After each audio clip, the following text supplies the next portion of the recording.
நந்தன் திரைப்படத்தில் எனக்கு ஒரு வாய்ப்பு வழங்கிய அன்பு சகோதரர் இரா சரவணன் அவர்களுக்கும் அதற்கான இசைவை தந்த அண்ணன் சசிகுமார் அவர்களுக்கும் அதனுடைய தயாரிப்பாளர் அவர்களுக்கும் இந்த நேரத்தில் என்னுடைய நன்றியையும் வணக்கத்தையும் தெரிவித்துக் கொள்கின்றேன்.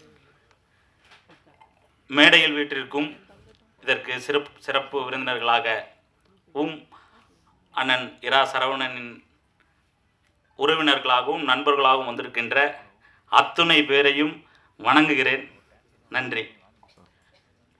இந்த விழாவிற்கு வருகை தந்திருக்கக்கூடிய ஊடக பத்திரிகை நண்பர்களுக்கும் மற்ற அனைவரையும் வணங்குகிறேன்.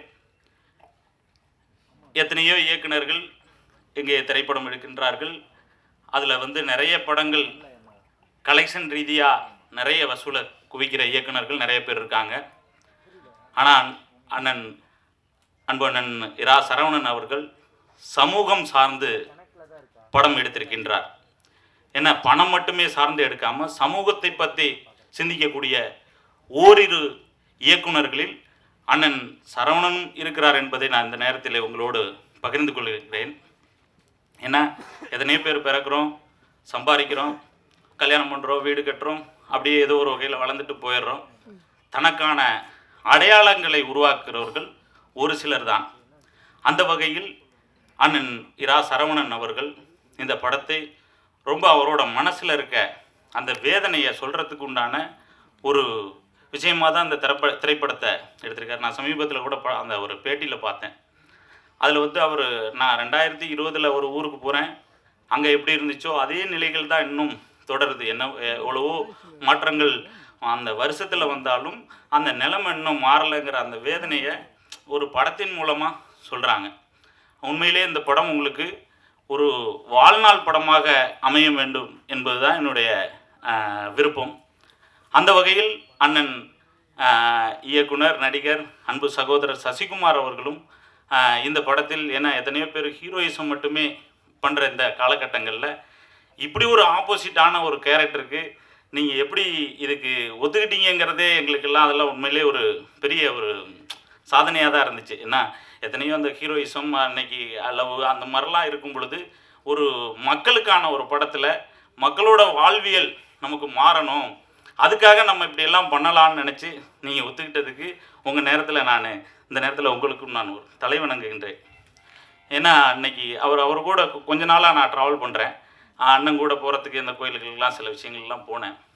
அப்போ ஒரு மனிதனுடைய சிந்தனைகள் எந்த அளவுக்கு இருக்கிறது அப்படிங்கிறத அவங்க பேசுகிறத வச்சு நம்ம அவங்கள பற்றி உணர முடியுது. ஏன்னா நம்ம பார்க்குற ஒரு நல்ல மனிதர்களில் ஒரு சில பேரில் சார் யாரோ ஒரு ஃபோன் வருது, அப்போது அவர் கூட நான் பக்கத்தில் உட்காந்துருக்கேன், யாரோ ஒரு இயக்குனர் பேசுகிறார்.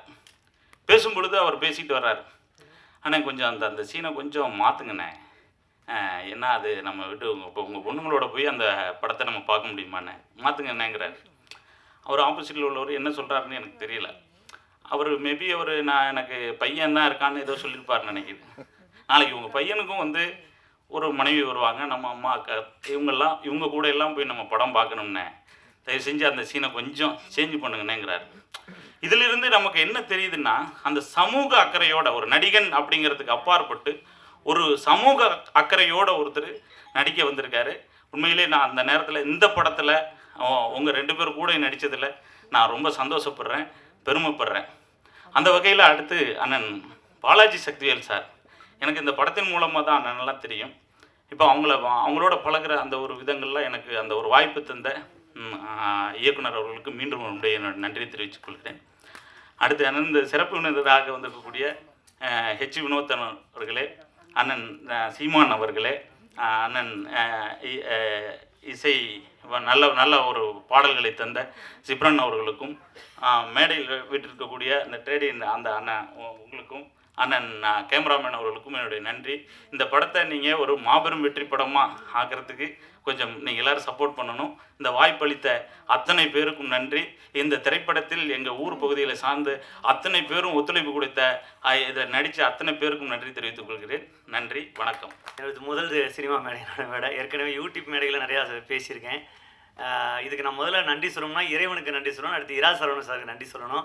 ஏற்கனவே நடிச்சிருக்காரா இல்லைன்னு எதுவுமே தெரியாமல் முதல்ல வாங்க நடிங்க அப்படின்னு ஒரு நம்பிக்கையோடு எனக்கு கொடுத்த என் மேலே நம்பிக்கை வச்சார். எனக்கு நடிக்க தெரியுமான்னு கூட ஒரு தெரியான்னு தெரியல, நம்பிக்கை வச்சு உண்மையில் வாய்ப்பு கொடுத்தவர். ரொம்ப நன்றி சார், உண்மையில் நன்றி சார் உங்களுக்கு.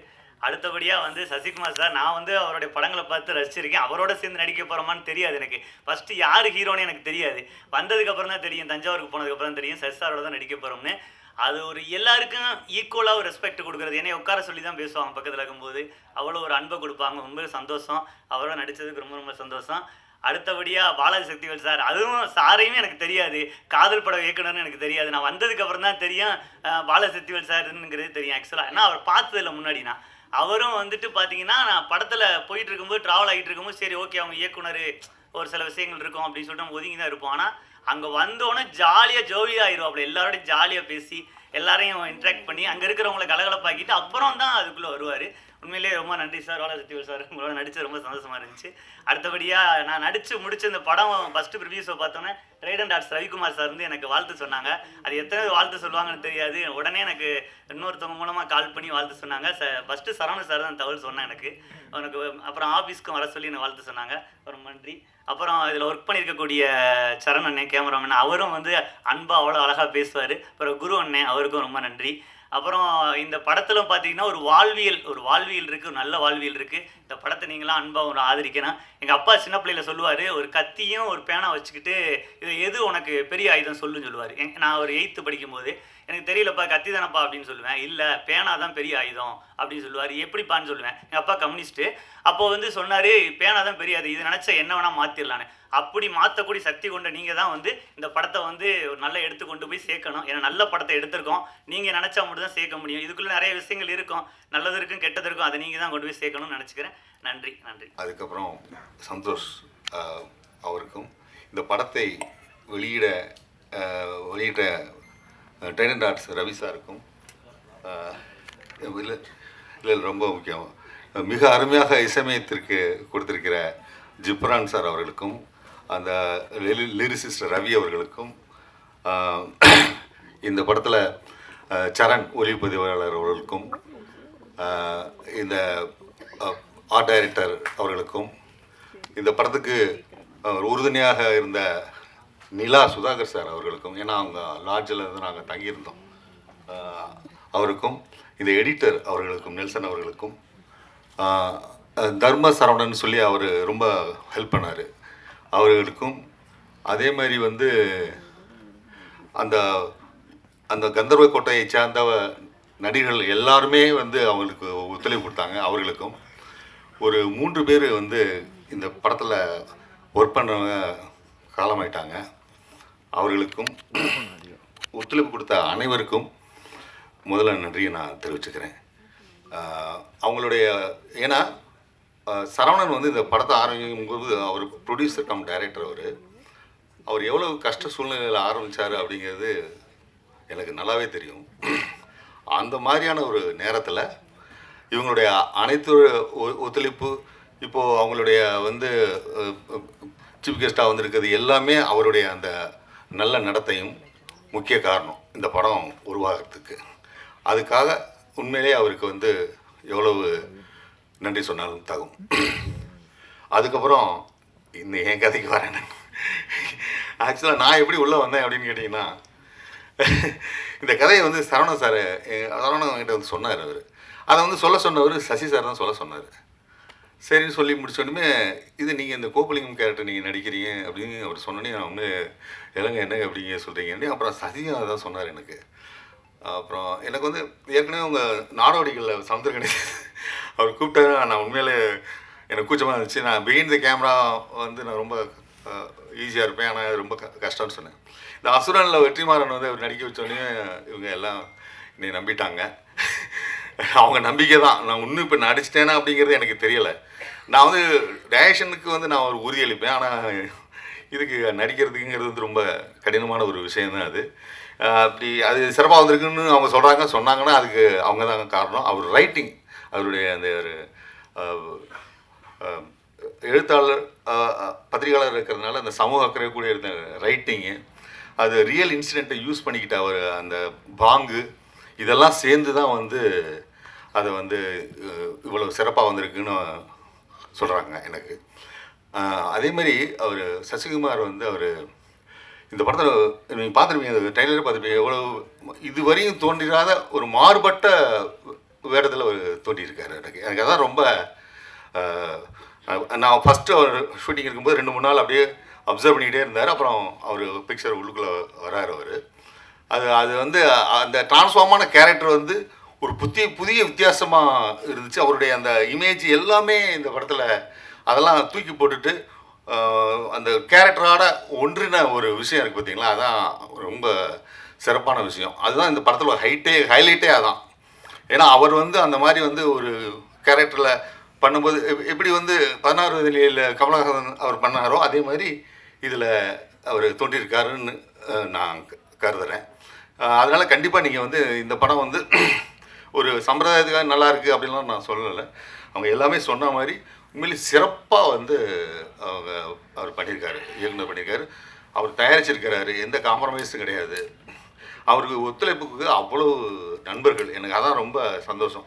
அவர் சொல்லும்போது தான் எனக்கு தெரியுது, வினோத் சொல்லி தான் அவர் ஜிப்ரான் சார் உள்ளே வந்திருக்காருன்னு சொல்லிட்டு. அவரோட இசை உண்மையிலே மிகப்பெரிய ஒரு இந்த படத்துக்கு மிகப்பெரிய ஒரு ஸ்ட்ராங்கான ஒரு பில்லராக இருந்திருக்கு. ஏன்னா நான் டப்பிங் டயத்தில் கொஞ்சம் பார்த்துருக்கேன். ஆனால் இசைக்கு அப்புறம் பார்க்கும்போது உண்மையிலே அது ஒரு வேறு லெவலில் இருந்துச்சு. அது எல்லாத்துக்கும் காரணம் வந்து அவருடைய அந்த கேரக்டர், அந்த ஒரு சரவணன் சாருக்கு வந்து ஒரு இயல்பான ஒரு கேரக்டர் இருக்காது. என்ன ரொம்ப ரொம்ப மென்மையாக தான் பேசுவார். ஆனால் அவர் எடுக்கிற விஷயத்தில் உறுதியாக நிற்பார். அதுதான் அங்கே உள்ளது. எனக்கு வந்து நேரடியாக பழக்கம் வந்து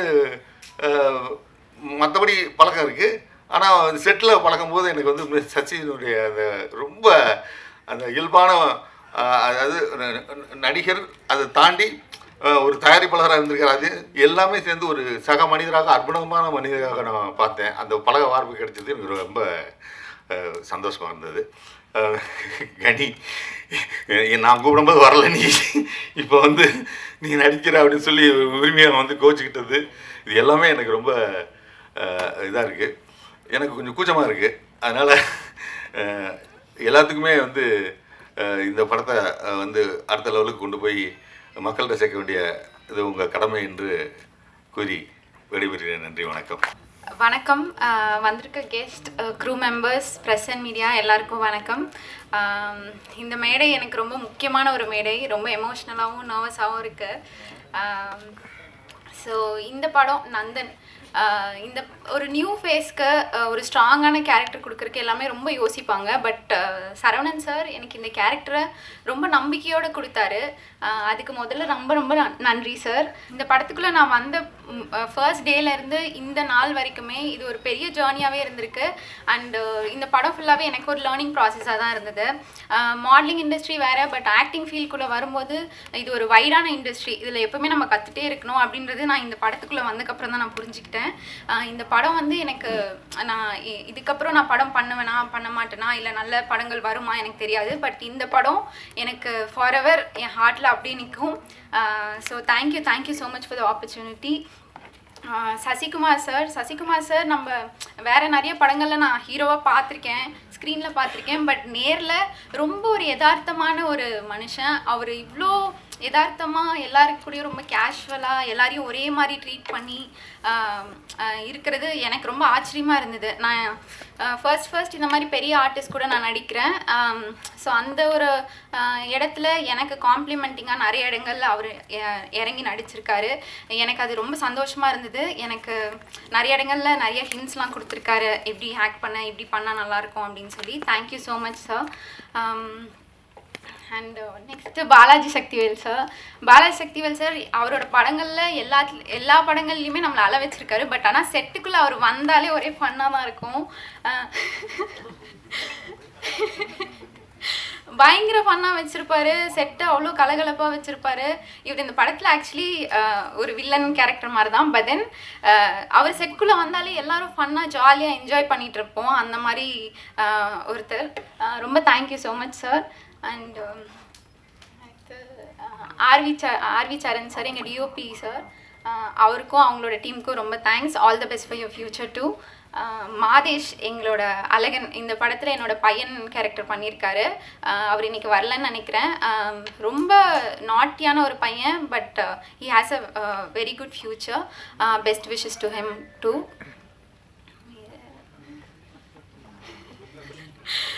எங்களோட editor sir Nelson, thank you so much sir.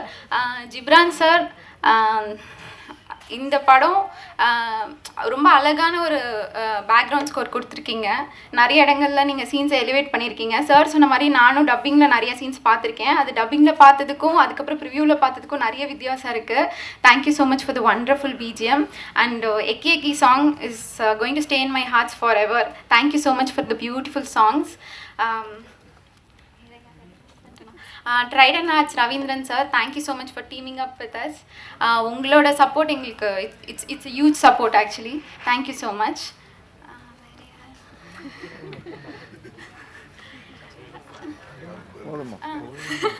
Sorry, நான் சமுத்திரகனி சார், அவர் கூட எனக்கு ஒரு 2-3 டேஸ் தான் இருந்தது. பட் ஆனால் அவரோட பாசிட்டிவ் வேர்ட்ஸ் நான் ஃபார் எவர் செரிஷ் பண்ணுவேன் என் லைஃப்பில். Thank you so much sir. Yeah, எல்லாரையும் கவர் பண்ணிட்டேன்னு நினைக்கிறேன். And think music also, thank you so much for collaborating sir. Yeah, so right from என்னோட முதல் ஃபோட்டோ ஷூட்லேருந்து பேஜண்ட் டேஸ்லேருந்து என்னோட பிக் பாஸ் ஜேர்னிலேருந்து இப்போ என்னோட ஆக்டிங் ஜேர்னி வரைக்கும் நீங்கள் எல்லாரும் உங்களோட லவ் அண்ட் சப்போர்ட் எனக்கு கொடுத்துருக்கீங்க. இதுக்கப்புறமும் நீங்கள் கொடுப்பீங்கன்னு நம்புகிறேன். Thank you so much for the opportunity. Thank you. இந்த படம் பார்க்கணுன்னு சரவணன் வந்து ஒரு 6 மாதம் என்னை தொடர்ச்சியாக கேட்டு இருந்தார். நான் வந்து எஸ்கேப் ஆகிட்டே இருந்தேன். ஏன்னா சசி சார் சரவணன் ஏற்கனவே உடன்பிறப்பேன், பயங்கர பாச மழையாக இருக்கும், இதிலேருந்து எஸ்கேப் ஆகணும்னு நான் தள்ளி போட்டே இருந்தேன். ஒரு நாள் வந்து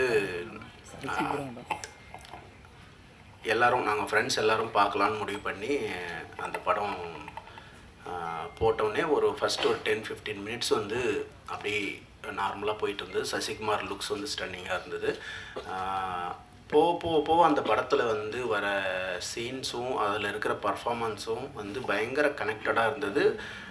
ரொம்ப நிறைய விஷயங்கள் வந்து பயங்கர அதிர்ச்சிகரமாக இருந்தது பார்க்குறதுக்கு. ஸ்டில் நான் வில்லேஜ்லேயே இருந்திருந்தா கூட எனக்குமே இந்த விஷயங்கள் வந்து ரொம்ப ரொம்ப ஸ்டன்னிங்காக இருந்தது. எது நல்ல படம்னு நான் சொல்லுவேன்னா, ஒரு பெரிய பட்ஜெட்டில் எடுக்கிற படமோ பெரிய ஹீரோ படமோ பெரிய பாக்ஸ் ஆஃபீஸ் பண்ணுற படமோ கிடையாது. ஒரு ஹியூமனை வந்து பெட்டர் ஹியூமன் பீயிங்காக மாற்ற முயற்சி பண்ணுற படங்கள் தான் நல்ல படங்கள்னு நான் சொல்லுவேன்.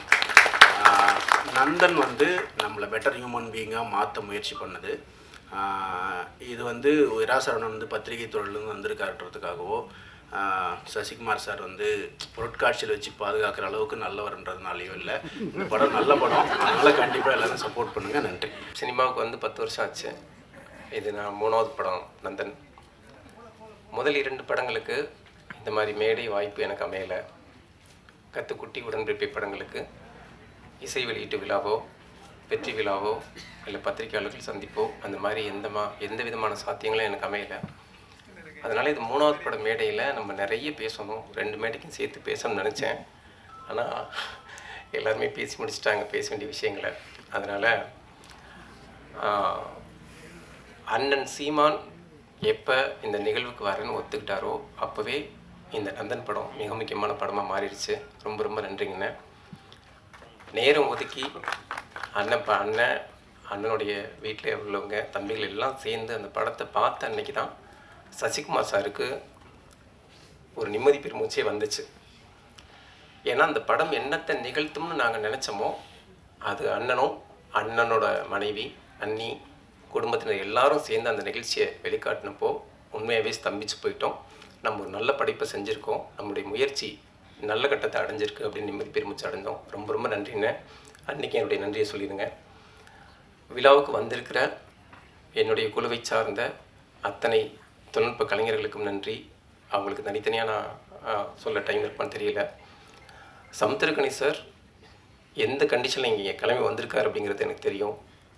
அவர் டே நைட் ஓடிக்கிட்டே இருக்கிறாரு. நேற்று கூட எனக்கு ஃபோன் பண்ணி என்னால் வர முடியுமான்னு தெரியல, இப்போ தாண்டா வந்து படுத்தேன் அப்படின்னு நித்திர சொக்குது அப்படின்னாரு. நானே சொன்னேன், அண்ணன் நீங்கள் பண்ண வேண்டிய உதவி எல்லாமே எனக்கு பண்ணிட்டீங்க, இது வந்து இன்னும் உதவி கேட்கன்னு தப்பா எடுத்துக்காதீங்க, நீங்கள் வந்து பேசுனா நல்லா இருக்குன்னு சொன்னேன். இந்த அழைப்பை ஏற்று வந்த அண்ணனுக்கு ரொம்ப நன்றி. மிக முக்கியமாக நான் மறந்துடாமல் சொல்ல வேண்டிய விஷயம், ஒரு படத்தோட பிஸ்னஸ் அப்படிங்கிறது பொண்ணு பார்க்குற மாதிரி பொண்ணை பார்ப்பாங்க. அந்த பொண்ணு நல்லா இருந்தாலும் சரி நல்லா இல்லாட்டியும் சரி எதுவுமே பேச மாட்டாங்க. போய் சொல்கிறோம், போயிட்டு கடிதம் போடுறோம் அப்படிம்பாங்க. நான் நிறைய படங்களுக்கு இதை நான் பார்த்துருக்கேன். அந்த பொண்ணு அழகாக இருந்தால் கூட அவங்களுக்கு பிடிச்சமான பொண்ணாக இருந்தால் கூட, அழகுன்னு மட்டும் கிடையாது, பிடிச்சமான பொண்ணாக இருந்தால் கூட அதை அந்த இடத்துல சொல்ல மாட்டாங்க. ஏன்னா சொன்னீங்கன்னா வரதட்சணை அதிகமாக வாங்க முடியாது. கண்ணு நொல்லம்பாங்க, காது நொல்லம்பாங்க, என்னங்க முடி இவ்வளோ கருப்பாக இருக்குது அப்படிம்பாங்க. அந்த மாதிரி ஏதாச்சும் ஒரு குறைய சொல்லுவாங்க. ஏன் குறைய சொன்னால் தான் கூடுதல் வரதட்சணை கிடைக்கும். சினிமாவும் அந்த மாதிரி தான். நம்ம படத்தை பார்க்குறப்போ பிடிச்சிருந்தாலும் சரி, சிரிப்பு வந்தால் கூட சிரிக்க மாட்டாங்க, அப்படியே உம்முன்னு இருப்பாங்க. அப்படி ஏன்னா சிரிச்சோ கொண்டானவோ செஞ்சாலோ அந்த படத்துக்கான பேரத்தை வந்து பண்ண முடியாது. நீங்கள் சிரித்து கொண்டாடுறீங்கன்னு தெரிஞ்சால் அப்போ நான் அதிக ரேட்டு வைப்பேன்ல சார், 15 கோடி சார். அதனால் அவங்களும் சிரிக்க மாட்டாங்க, நம்மளும் அப்படி இருப்போம். அந்த மாதிரி நேரத்தில் ட்ரைடன் சார் வந்து ரவி சார் படம் பார்க்குறாரு. படம் பார்க்குறப்ப கூட நான் வெளியூரில் இருக்கேன், சார் தான் ஸ்க்ரீன் பண்ணி காட்டுறாங்க. படம் பிடிச்சிருச்சு எல்லாம் சொல்கிறாங்க. நான் இதுக்கு எல்லாம் ரவி சார் கூப்பிட்டு ரவி சார் ஆஃபீஸ்க்கு போகிறேன். நான் எதிர்பார்த்து போனது என்னென்னா படத்தை பற்றிலாம் எதுவும் பெருசாக பேச மாட்டார், பிஸ்னஸ் விஷயங்களுக்குள்ள ஸ்ட்ரைட்டாக போயிடுவார் அப்படின்னு நினச்சேன். சார் பிஸ்னஸ்லாம் அப்புறம் பேசிக்கலாம் சார். என்ன shot sir, sir first shot எப்படி சார் இப்படி வச்சிங்கன்னு சொல்லி அந்த படத்தை பற்றி 2.5 மணி நேரம், அதாவது திரையுலகத்தில் இவ்வளோ பெரிய ஜாம்பவானா இவ்வளோ காலம் கொடிகட்டி பறக்கிற ஒரு தயாரிப்பாளர் பிஸ்னஸ் தந்திரங்கள் எல்லாத்தையும் தூக்கி குப்பையில் போட்டுட்டு, சார் பார்த்தனையே முடிப்பட்ட அவங்க படம் நான் தான், நீங்கள் எவ்வளோ ரேட்டு சொன்னாலும் நான் வாங்கி தான் ஆகணும், இந்த படம் அதாவது அயோத்திக்கு பிறகு இந்த படத்தை பண்ண தான் நான் விரும்புகிறேன் அப்படின்னு சொன்னார். அந்த பெருந்தன்மை இன்றைக்கி தமிழ் சினிமாவில் இருக்கிற யார்கிட்டயாச்சும் பார்க்க முடியுமான்னு எனக்கு தெரியல சார். ஒரு வேளை என் கண்ணில் படலை போல இருக்குது. ரொம்ப ரொம்ப நன்றி சார் ட்ரெயின் சார். உங்கள் கைகளுக்கு வந்ததுக்கப்புறம் இந்த படத்துக்கு கிடச்சிருக்கிற மரியாதையும் உச்சமும் ரொம்ப பெருசு. அந்த அந்த விஷயத்தையும் எனக்கு சாத்தியப்படுத்தி கொடுத்தது சசிகுமார் சார் தான். இந்த படத்துக்கான கதையை நான் எழுதி முடித்தப்போ வேறு சில ஹீரோக்களை தேடி போனேன். அவங்கள மனசில் வச்சு தான் எழுதினேன். நம்ம எழுதுறதெல்லாம் ஆகிடாது, நம்ம நினைக்கிறதெல்லாம் அவ்வளோ சீக்கிரம் கிடைச்சிடாது. அப்படிங்கிறப்போ எப்போவுமே எனக்கு அண்ணனா, என் முதுகெலும்பா, என்னை தட்டி கொடுக்குற கரமாக நிற்கிற சசிகுமார் சார், சரி நான் பண்ணுறேன்டா அப்படின்னு வந்தார். அந்த பெருந்தன்மை இன்றைக்கி வந்து, அதாவது நம்ம நிறைய பேர் சம்பாதிக்கலாம், இப்போ எல்லாமே நமக்காக தான் எல்லாமே அப்படின்னு நினைக்கலாம். ஆனால் நமக்கு தேவை அப்படிங்கிறப்போ, நம்ம கேட்கவே தயங்குறப்போ அதை தெரிஞ்சுக்கிட்டு உதவுற வினோத் மாதிரியான ஆட்கள்லாம் ரொம்ப கம்மி. அது மாதிரி வந்து சார் வந்து பரவாயில்ல நான் பண்ணுறேன் அப்படின்னாரு. நான் சொன்னேன் சார் இந்த கேரக்டரு ரொம்ப, நான் வந்து உங்களை வந்து படத்தில் மட்டும் இல்லை சார், வெளியிலையுமே நான் ஒரு ஹீரோவை பார்க்குற ஆள், அதனால் இந்த கேரக்டரில் நான் உங்களை பொருத்தி பார்க்க முடியுமான்னு தெரியலையே சார் அப்படின்னா, இல்லை அந்த கதையை நான் கம்ப்ளீட்டாக உள்வாங்கியிருக்கேன், நம்ம ஆத்மார்த்தமாக அதை பண்ணுவோம் அப்படின்னு சொல்லி வந்தார். எனக்கு உதவ வந்த மனுஷனை நான் எவ்வளோ பக்குவமாக தன்மையாக நான் வேலை வாங்கியிருக்கணும், அவரை கொஞ்சி ஒவ்வொரு நாள் ஷூட்டை நான் நடத்தியிருக்கணும். ஆனால் நான் அப்படி நடத்தினேன்னா அப்படின்னா கண்டிப்பாக கிடையவே கிடையாது. கடைசி 20 நாள் ஷூட்டிங்லாம் ஏண்டா இந்த படத்தில் நம்ம கமிட் ஆனோம் அப்படின்னு அவர் நொந்து நூலாக போனார். இனிமேல் வாழ்க்கையில் எவனுக்கும் உதவியே பண்ணக்கூடாது அப்படின்னு முடிவெடுத்திருப்பார். அந்த அளவுக்கு அவர் வந்து, நான் எப்படியெல்லாம் அவரை வந்து ஒரு தோரணையாக அழகாக லட்சணமாக பார்த்தனோ அதெல்லாம் நானே காலி பண்ணுற மாதிரி அவரை நான் துவம்சம் பண்ணேன். அதான் உண்மை. குறிப்பாக ஊருக்காரங்கள்ட்டெல்லாம் மாட்டிட்டு ஒரு சின்ன பின்ன படுறப்ப கூட எல்லா நடிகர்களுமே நம்ம ஒரு கஷ்டமான சீனை சொல்கிறப்ப அதை பண்ணிடுவாங்க. ஆனால் அதை பண்ணதுக்கப்புறம் அந்த இயக்குனர் போய் சார் இப்போ சூப்பராக பண்ணிங்க சார், நல்லா இருந்துச்சு சார், சார் பின்னால் முதுகில் பார்த்துக்கோங்க அப்படின்னு ஒரு தன்மையை பேசணும்னு நினைப்பாங்க. ஆனால் நான் அந்த மாதிரி எதுவுமே பண்ணல. கடைசி 20 நாள் ஷூட்டில் நான் சசிகுமார் சார்கிட்ட பேசவே இல்லை. ஒரு 150 பேர் உள்ள கிராமத்து மக்கள்கிட்ட மாட்டிக்கிட்டு அவர் என்னெல்லாம் பண்ண நினைக்கணும் அது எல்லாத்தையும் பண்ணுறேன், அடித்து துவம்சம் பண்ணுறாங்க. சரி சார் அங்கே வச்சுட்டு அடுத்த ஷாட்டுக்கு வாப்பா அப்படிமா ஒரு இடத்துலலாம் பாலசக்தியில் சார் உங்கள் கையெழுத்து கும்புற சார் என்னை விட்டுருங்க அப்படின்னாரு. என்னால் சசிகுமார் சார் அப்படிலாம் பண்ண முடியாது அப்படின்னு. சார் நீங்கள் கரிசனப்பட்டால் கேரவனில் போயிட்டு சசிகுமார் சார்ட்டு தனியாக கரிசனப்பட்டுக்கோங்க, இறக்கப்பட்டுக்குங்க, ஸ்பாட்டில் நான் என்ன சொல்கிறேனோ அதை செஞ்சுருங்க சார் அப்படின்னு. அவ்வளோ மிருகத்தனமாக நான் மாற வேண்டிய சூழல் இருந்துச்சு. நிச்சயமாக நான் ஒரு மிருகத்தனமான காட்சிகளை பார்க்குற ஆள் கூட கிடையாது. ஆனால் அப்படி இருக்கிறப்ப ஏன் இதை எடுத்தேன் அப்படின்னா, இதை வந்து உண்மைக்கு துளியும் குறைவில்லாத படமாக எடுத்துடணும். நான் பார்த்ததை, என் கண்ணு முன்னால் நடந்ததை நான் வந்து துளியும் குறையாத அளவுக்கு, ஏன்னா எனக்கு காட்சிப்படுத்துகிற வாய்ப்பு ஒரு தடவை தான் கிடைக்கும். அப்போ அந்த உண்மையை வலிமையாக உறக்க சொல்லிடணும்னு நினச்சேன். அதுக்காக தான் சார் அவ்வளோ கஷ்டம். இந்த மேடையில் உங்கள்கிட்ட மன்னிப்பு கேட்டுக்கிறேன். குறிப்பாக இந்த நிகழ்வுக்கு வந்திருக்கிற ரொம்ப ரொம்ப நேரம் ஒதுக்கி என் மேலே பேரன்பாக இருக்கிற நிவாஸ் கே பிரசன்னாவுக்கு நான் ரொம்ப நன்றி சொல்லணும். திடீர்னு ஃபோன் வரும், எதையுமே கேட்க மாட்டார், தைரியமாக இருங்க எல்லாம் சரியாகும் அப்படிம்பாரு. ஒரு அசரீரி மாதிரி தான் அவருடைய குரலை நான் உணர்வேன். ரொம்ப நன்றி நிவாஸ். குறிப்பாக இந்த நிகழ்வில் கொண்டாடத்தக்க கவிஞன் ரவி அவருக்கு வந்து இது ஒரு அறிமுகமாக இருக்கலாம், ஆனால் நிச்சயமாக அவர் மிகப்பெரிய உயரம் தொடுவார். அப்பேற்பட்ட வார்த்தை ஜாலம். நான் கேட்டேன், சார் கவிஞர் சார் எங்கே சார் நீ இவ்வளோ நாள் அப்படின்னு சொல்லிட்டு. ஏன்னா மனசுக்கு பிடிச்சமான வார்த்தைகள் கிடைக்கிறது இன்றைக்கி ரொம்ப கஷ்டம். அதை வந்து சரளமாக கொட்டுற மலை மாதிரி செய்யக்கூடிய கவிஞன். ரொம்ப ரொம்ப நன்றிங்க சார் உங்களோட வரிகளுக்கு. குறிப்பாக இந்த படம் போராடினோம், எடுத்தோம், போஸ்ட் ப்ரொடக்ஷன் பண்ணோம். அந்த கட்டத்தில் இருந்த படத்தை அடுத்த கட்டத்துக்கு நகர்த்தி கிட்டத்தட்ட அவள் அப்படி வாழை முறுக்கிற மாதிரி முறுக்கி எனக்கு ஒரு வாத்தியார் மாதிரி இருந்து இது இன்னைக்கு இசை வெளியீட்டு விழா வரைக்கும் கொண்டு வந்தது அப்படின்னா திங் மியூசிக் சந்தோஷ். நான் இது உண்மையான மேடைக்காக சொல்ல சந்தோஷ். அவர் எத்தனையோ பேருக்கு இந்த மாதிரி இருக்கார், ஆனால் அவங்கெல்லாம் பெரிய பெரிய ஆட்கள். ஆனால் அதே அன்பை அதே ஒரு ஏற்பாடுகளை அவர் வந்து எளிய மனிதர்களுக்கும் செய்வார் அப்படிங்கிறதுக்கு இந்த நந்தன் படத்துக்கான உதவிகள் தான் உண்மையான சாட்சி. ரொம்ப ரொம்ப நன்றி சந்தோஷ். காலத்துக்கு நன்றி சொன்னால் அது நிறைவாகாது. அடுத்து என் நண்பன் ரோஹின். பார்த்தீங்கன்னாலும் தெரியும், ரொம்ப பேரன்பான மனிதன். என்ன வேணாலும் பண்ணு, மேடைக்கு மட்டும் கூப்பிட்றாத அப்படின்னாப்புல. ரொம்ப நன்றி ரோஹின். ஹெச் வினோத் வந்து இந்த சம்பவத்தை சொல்ல நினைக்கிறேன். ஒரு 3 monthsக்கு முன்னால் தயவு பண்ணி என்னை எந்த நிகழ்வுக்கும் கூப்பிட்றாத, ஆடியோ லஞ்சுக்கெலாம் கூப்பிட்றாத, நான் வேற ஒரு படம் கமிட் ஆகி போயிட்டுருக்கேன், உன் படத்தை பார்த்தேன் பிடிச்சிருக்குன்னு சொன்னேன், என்னால் முடிஞ்ச உதவிகளை செஞ்சேன், வேறு எதுக்கும் கூப்பிட்றாத அப்படின்னாப்புல. வழக்கமாக நான் அங்கே தான் போய் நிற்கும், இந்த வண்டி அங்கே தான் போய் நிற்கும்னு எனக்கு தெரியும். முந்தின நாள் ஃபோன் பண்ணி சந்தோஷ்கிட்ட பேசிட்டு சொன்னேன் வினோத்தை கூப்பிடணும்னு சொல்லிட்டு. சரி வினோத்துக்கே பேசணும்னு சொல்லி வினோத் பேசினேன். ஒரு நிகழ்வுக்கு கூப்பிட்றப்ப எப்படி கூப்பிடணும், நான் வந்து தலைவரே இந்த மாதிரி இசை வெளியீட்டு விழா வச்சுருக்கேன், நீங்கள் வந்தீங்கன்னா ஜிப்ரான் சார் சந்தோஷப்படுவார் அப்படின்னு ஜிப்ரான் சார் மேலே பழிய போட்டேன். நீங்கள் அப்போவே சொல்லிட்டீங்க ஆனாலும் அப்படின்னு சொல்லிட்டு அப்போ வினோத் சொன்னேன். அப்படியே கேட்டுகிட்டே இருந்தார். யோ சரி வந்து தொலைக்கிறேன் வையா. அடப்பாவே, ஒரு நிகழ்ச்சிக்கு வர்றதை இப்படியா சொல்கிறது. ரொம்ப ரொம்ப நன்றி வினோத். இவ்வளோ நெருக்கடியான காலகட்டத்தில் 1000 பிரச்சனைகள் நம்மளை சூழ்ந்தாலும் சூறையாடினாலும் வினோத் மாதிரியான மனிதர்களை நான் சம்பாதிச்சிருக்கேங்கிறது படத்துக்கு மட்டும் இல்லை, என் வாழ்க்கைக்கே ரொம்ப பெருமையானது. இந்த படத்தோட கதாநாயகி சுருதி பெரியசாமி. அவங்க பிக் பாஸில் பெரிய ஆள், மாடலிங்கில் பெரிய ஆள், எதுவுமே எனக்கு தெரியாது. நிறைய ஃபோட்டோக்கள் பார்த்து சலிச்சு போன சூழலில் ஒரு புகைப்படம் காமிச்சாங்க, ரொம்ப பிடிச்சிருந்துச்சு. நான் அப்போது அந்த கேரக்டருக்கு மறிக்குழுதுன்னு பேர் வச்சுருந்தேன். படத்தில் வந்து செல்வின்னு மாறினுச்சது. அந்த நான் எழுதின பாத்திரத்தை அப்படியே பிரதிபலிக்கிற முகமாக தெரிஞ்சாங்க. அவங்களுக்கு இது முதல் படமா அப்படிங்கிறது வந்து சந்தேகப்படுற அளவுக்கு நடிப்பில் அவ்வளவு தேர்ச்சி. அந்த எங்கள் ஏரியா ஸ்லாங்கை கூட அவங்க உச்சரித்த விதம் ரொம்ப ரொம்ப ஒரு ஆத்மார்த்தத்தை காட்டுற மாதிரி இருந்துச்சு. ரொம்ப நன்றி சுருதி. தங்கதுரை சார் சொன்ன மாதிரி உங்களுடைய எதிர்காலம் ரொம்ப பிரகாசமாக இருக்கும்னு நான் நம்புகிறேன். இந்த படத்துக்காக நீங்கள் பட்ட கஷ்டங்கள் எல்லாத்துக்குமே நந்தன் பெரிய வெற்றியும் பெரிய கவனத்தையும் கொடுப்பான். இன்னொன்று, அடுத்து என்னுடைய 2வது கதாநாயகனுக்கு வர பாலாஜி சக்திவேல் சார். நான் கதை சொன்னப்பே சொன்னேன் சார், இந்த படத்தோட கதாநாயகன் நீங்கள் தான் அப்படின்னு சொல்லி. ஏன்னா முதல் பாடலே நான் அவருக்கு தான் வச்சுருக்கிறேன். எந்த கட்டத்துலேயும் எவ்வளோ நெருக்கடியிலையும் எவ்வளோ பிரச்சனைகள் உங்களை வந்து சூழ்ந்தா கூட சிரிச்ச முகத்தோட நிதானமாக இருங்க அப்படிங்கிறத ஒவ்வொரு நாளும் ஸ்பாட்டில் அவருடைய செய்கையாலேயே எனக்கு கற்றுக் கொடுத்த மனுஷன். 250 பேர் இருப்பாங்க, இந்த ஷூட்டிங் பேய் மாதிரி நடந்துகிட்டு இருக்கப்போ கூட அவர் இருக்கிற இடம் அவ்வளோ கலகலப்பாக, அவ்வளோ சந்தோஷமாக, அவ்வளோ மகிழ்வாக ஒரு 10 பேர் புடைசூழல் இருக்கும். அவருக்கு அவ்வளோ நண்பர்கள் ஷூட்டிங் ஸ்பாட்டில்.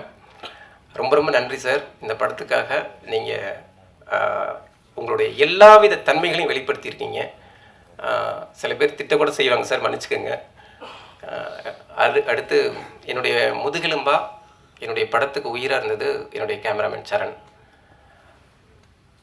இந்த மண்ணை அவர் காட்டின விதம், குறிப்பாக நான் அந்த படத்துக்காக நான் வேல்ராஜ் சார் தான் கேட்டிருந்தேன். அப்போ வேல்ராஜ் சார் இடத்தை நிரப்பக்கூடிய அளவுக்கு இந்த ஒரு கேமராமேன் தேவை அப்படிங்கிறப்போ கிடாயின் கர்ணிமன் படம் எனக்கு ரொம்ப பிடிச்ச படம். அதனால் நான் சரணை கூப்பிட்டுருந்தேன். சரண் அந்த ஒரு ஃப்ரேம் வச்சு காட்டுவார். என்னுடைய எல்லா எதிர்பார்ப்பையும் சொல்கிறப்போ அந்த ஃப்ரேம் வச்சு காட்டுவார்.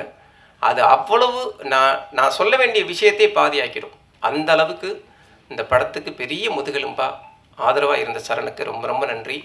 இந்த படம் உங்களுக்கு மிகப்பெரிய கதவுகளை திறக்கும்னு நான் நம்புகிறேன் சரண். ஆர்ட் டைரக்டர் உதயம் தாண்டி இந்த படத்தோட படத்தொகுப்பாளர், அவரை நான் படுத்தாத சித்திரவதைகள் இல்லை. அவர் முதல் பட எடிட்டர் நெல்சன். ஒரு கட்டத்துலலாம் தலைமறைவாகி ஓடிட்டார். நான் எந்த நம்பரில் பிடிச்சாலும் அவரை தேட முடியாத அளவுக்கு, அந்தளவுக்கு நான் அவரை போட்டு படுத்தி எடுத்திருக்கேன். ரொம்ப மன்னிச்சுக்கோங்க நெல்சன். ஆனால் அந்த படம் உங்களுக்கு மிகப்பெரிய மரியாதை பெற்றுத்தரும் நான் நம்புகிறேன். உங்களுடைய உழைப்புக்கான மிகப்பெரிய அங்கீகாரமாக அந்த படம் அமையும். ரொம்ப நன்றி நெல்சன். அப்புறம் குறிப்பாக நிலா சுதாகர் சார் இந்த படத்தில் மிக முக்கியமான கேரக்டர் நடிச்சிருக்காரு. அதை தாண்டி இந்த படம் ஒரு நல்லபடி உருப்பெறதுக்கு மிகப்பெரிய உதவிகள் செஞ்சவர் தர்மசரவணன் உள்ளிட்ட கந்தர்வக்கோட்டை நண்பர்கள் உள்ளிட்ட தஞ்சாவூரை சூழ்ந்திருக்கிற நண்பர்கள் அத்தனை பேருக்கும் நன்றி. இந்த நேரத்தில் நான் மிக முக்கியமாக நான் நன்றி சொல்ல விரும்புகிறது, இந்த படத்துக்காகவே கஷ்டப்பட்டு இறந்து போன 3 பேரை நான் கண்ணீரோடு நினச்சி பார்க்குறேன். இந்த படத்தில் நடித்த பாட்டி இந்த படத்தை பார்க்க அவ்வளோ ஆவலாக இருந்தாங்க. இந்த ஒரு படம் போதுண்டா பேராண்டி என் வாழ்க்கைக்கு அப்படின்னாங்க. தஞ்சாவூர் பொதுமக்கள் ஒருத்தர் தான் அவங்க. ஆனால் நடிப்பு அவ்வளோ ஆத்மார்த்தமான நடிப்பு. இந்த ட்ரெய்லரில் கூட பார்த்துருப்பீங்க, கடைசி ஷாட் அவங்களுக்கு தான் வச்சுருப்பேன். அந்த படம் வர்றதுக்கு முன்னால் தவறிட்டாங்க அப்படிங்கிறது பெரிய துயரமாக அமைஞ்சிருச்சு. ஆனால் எங்கே இருந்தாலும் பாட்டி அதை பார்த்துக்கிட்டு இருப்பாங்கங்கிற நம்பிக்கை எனக்கு இருக்குது. இவ்வளவு பெரிய ஒருங்கிணைப்புக்கு உதவிகரமாக இருந்த அத்தனை பேருக்கும் என்னுடைய நன்றி. குறிப்பாக மதுரை அகிலன் சார், வரமு சார் உள்ளிட்ட கார்த்திக் ரவிவர்மா உள்ளிட்ட அத்தனை பேரையும் ரொம்ப நன்றியோடு நினச்சி பார்க்குறேன். பத்திரிகையாளர்கள் அத்தனை பேருக்கும் இன்னொரு முறை நன்றி சொல்லி விடைபெறுகிறேன். ரொம்ப நன்றி. இன்றைய நிகழ்வின் நாயகன் ஜிப்ரான் சார். நான் தான் சார் சொன்னேன் என் கண்டென்ட்டை வந்து சந்தோஷ் பேசிட்டாப்பில் அப்படின்னு சொல்லி, அதனால தான் மறந்துட்டேன். அதாவது நான் படம் முடித்தா கூட இது யார் மியூசிக் பண்ணலாம் அப்படின்னா எனக்கு இமான் சார் தான் தோணுச்சு. நான் இமான் சார்கிட்ட கொண்டு போய்ட்டு படத்தை அப்படியே ஒப்படைச்சோன்னு நான் நினச்சிட்டு இருந்தேன். ஏன்னா எனக்கு அவர் அவ்வளோ ஆத்மார்த்தமான நண்பர். அப்போ வந்து வினோத் சந்தோஷ் எல்லாம் பார்த்துட்டு சந்தோஷ் வந்து அவர் ஒரு விஷயத்தை செலக்ட் பண்ணுவார். அது அவ்வளோ கரெக்டாக நுணுக்கமாக இருக்கும். இந்த படத்துக்கு ஜிப்ரான் சார் தான் அப்படின்னு முடிவெடுத்தார். நான் சொன்னேன், நீ அனுப்பி வை பாஸ், அவர் பண்ணணும்ல, அவர் படத்தை பார்த்து ஆர்டிஸ்ட்க்கு திருப்பி கொடுக்க போகிறாரு அப்படின்னு நான் நினச்சிட்டு இருந்தேன். ஆனால் படம் பார்த்தோன்னே ஜிப்ரான் சார்லேருந்தே ஃபோன் வந்துச்சு. சார் ஒரு 10 நிமிஷம் பார்த்துட்டு ஏதாச்சும் ஒரு பதிலை சொல்லி வினோத்தையும் சந்தோஷையும் சமாளிக்கலாம் அப்படின்னு நான் நினச்சேன். ஆனால் உண்மையாகவே என்னால் அந்த படத்தை ஸ்டாப் பண்ணவே முடியல சார். நான் படத்தை அப்படியே வேறு எந்த வேலையும் செல்ஃபோனை கூட தொடாமல் மொத்த படத்தையும் முடிச்சுட்டு அப்படியே உங்கள் நம்பர் வாங்கி நான் கால் பண்ணுறேன் அப்படின்னாரு. ஜிப்ரான் சார் ரொம்ப ரொம்ப நன்றி. இந்த படத்துக்கு மிகப்பெரிய அடையாளத்தை கொடுத்தது நீங்கள். நான் எடுத்த படத்தை நானே ஆச்சரியமாக பார்க்குற அளவுக்கு மாற்றினது நீங்கள். குறிப்பாக நான் ஒன்று சொல்லணுன்னா, ஒரு மியூசிக்கான இடம் ஒன்று கொடுக்கணும். நான் வந்து டைட்டாக பண்ணியிருப்பேன் அந்த படத்தை. ஏன்னா அந்த படம் வந்து எந்த இடத்துல லேக் ஆகிடக்கூடாது, ஒரு ஆவணப்பட ஸ்டைலில் வந்துடக்கூடாது, கலன்னு இருக்கணும் படம், அதே நேரம் கிரிப்பாக இருக்கணும் அப்படிங்கிறது தெளிவாக எடுத்து நான் வந்து எடிட் அப்படி டைட் பண்ணி கொடுத்தேன். ஆனாலும் அந்த கிடைச்ச இடைவெளியில் அந்த பாறை இடுக்கில் செடி முளைக்கிற மாதிரி, மரம் முளைக்கிற மாதிரி அதை அவர் மலர்த்தி இருக்கிற விதம் என் படத்தையே வேறு கட்டத்துக்கு கொண்டு போயிடுச்சு. ரொம்ப ரொம்ப நன்றி ஜிப்ரான் சார். நீங்கள் கிடைச்சது இந்த படத்துக்கான மிகப்பெரிய வரம். ரொம்ப நன்றி. ரொம்ப நாளைக்கு அப்புறம் எங்கள் அண்ணன் சீமான் அவர்களை பார்த்ததில் பெருமகிழ்ச்சி. தம்பி வினோதை பார்த்ததில் ரொம்ப சந்தோஷமாக இருக்குது.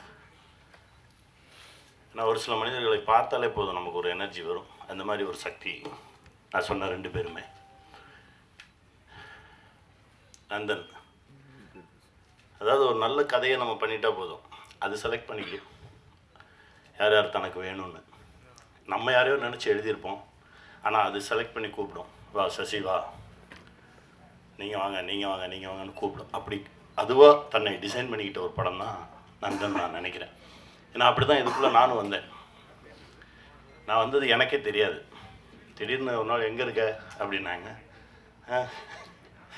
நான் வந்தேன், சும்மா சசியை பார்க்க போனேன், பேசினேன்.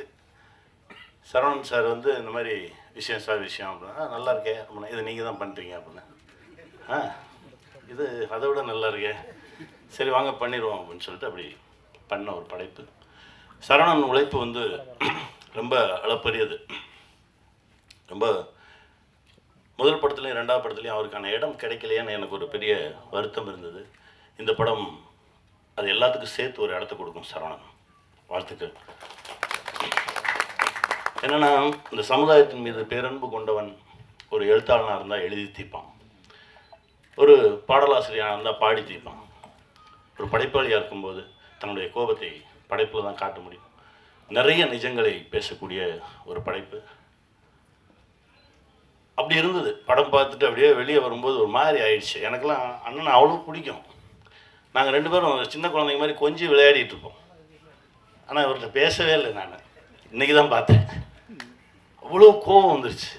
அது வந்து அதை ஒரு நடிகராகவும் இந்த கதை அந்த தாக்கத்தை நம்மளை உண்டாக்கி இருக்கிறது அப்படின்றது தான் ஒரு பெருமகிழ்ச்சி எனக்கு. சசி வந்து ஏன்னா அவன் கூடவே இருந்திருக்கேன், அவனை அப்படி பார்த்துருக்கேன், அவனை பொத்தி பார்த்துக்கிறவன் நான். ஆனால் திரையில் அதாவது ஒரு ஃபைட்டர்ஸ் அடித்தா கூட அடிக்கிற மாதிரி நடிப்பாங்க. ஆனால் நிஜமான ஆட்களுக்கு நடுவில் விட்டுட்டோம்னு வச்சுக்கோங்களேன், அவங்க நடிக்கிறன்ற பேரில் அடித்தே கொண்டுருவாங்க. அதுதான் நடந்திருக்கு. அது ஒரு காட்சி என்னால் அதை இப்போ கூட அதை நினச்சா கூட ஒரு மாதிரி படபடப்பாக வரும். அந்த மாதிரி ஒரு காட்சி. அது உண்மையிலே சசி வந்து நந்தனுக்கு முன் நந்தனுக்கு பின் அப்படின்ற மாதிரி ஒரு தளம் சசி கிடைக்கும். தம்பி, நீ பட்ட கஷ்டத்துக்கு எல்லாமே இந்த பிரபஞ்சம் ஒரு நல்ல பலனை கொடுக்கும்.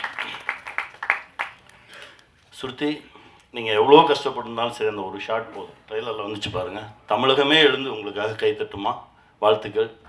ஏன்னா அவரை மிதிக்கும் போது நான் எந்திரிச்சு கைத்தட்டினேன். ஏன்னா அது தேவையான ஒரு இடம், அற்புதமான ஒரு இடத்துல அமையணும் ஒரு சில விஷயங்கள். அது அமைஞ்சிருக்கு. இதை கொண்டு போய் ஜனங்கக்கிட்ட எப்படி வைக்க போகிறோம் அப்படின்ற ஒரு கேள்வி எனக்கு எப்போவுமே இருக்கும். ஏன்னா ஒரு வருஷத்தில் ஒரு 52 வாரம் இருக்குது. இந்த 52 வாரத்தில் ஒரு 7-8 பெரிய படங்கள் வரும்போது நீ யாரும் வந்துடாதீங்கன்னு மறிச்சிருவாங்க. உங்களுக்கு தெரியும். அந்த பெரிய படம் வந்தால் 2 வாரத்துக்கு வேறு எந்த படமும் வரக்கூடாதுன்றவாங்க. அந்த மீதி இருக்க நேரத்தில் தான் போவோம் 7-8 படங்கள் வந்து விழுந்து அதில் நல்ல படங்கள் சிதைக்கப்பட்டு எங்கெங்கேயோ போய் ஏதோ நடந்து ஒரு 200 படம் ஒரு வருஷத்துக்கு ரிலீஸ் ஆகுது அப்படின்னா, ஒரு 20 படம் ஓடுது அப்படின்னா, அது ஒரு 10 படம் கமர்ஷியல் படமாக இருக்கும், ஒரு 10 படங்கள் இந்த மாதிரி ஒரு நல்ல படங்களாக இருக்கும்.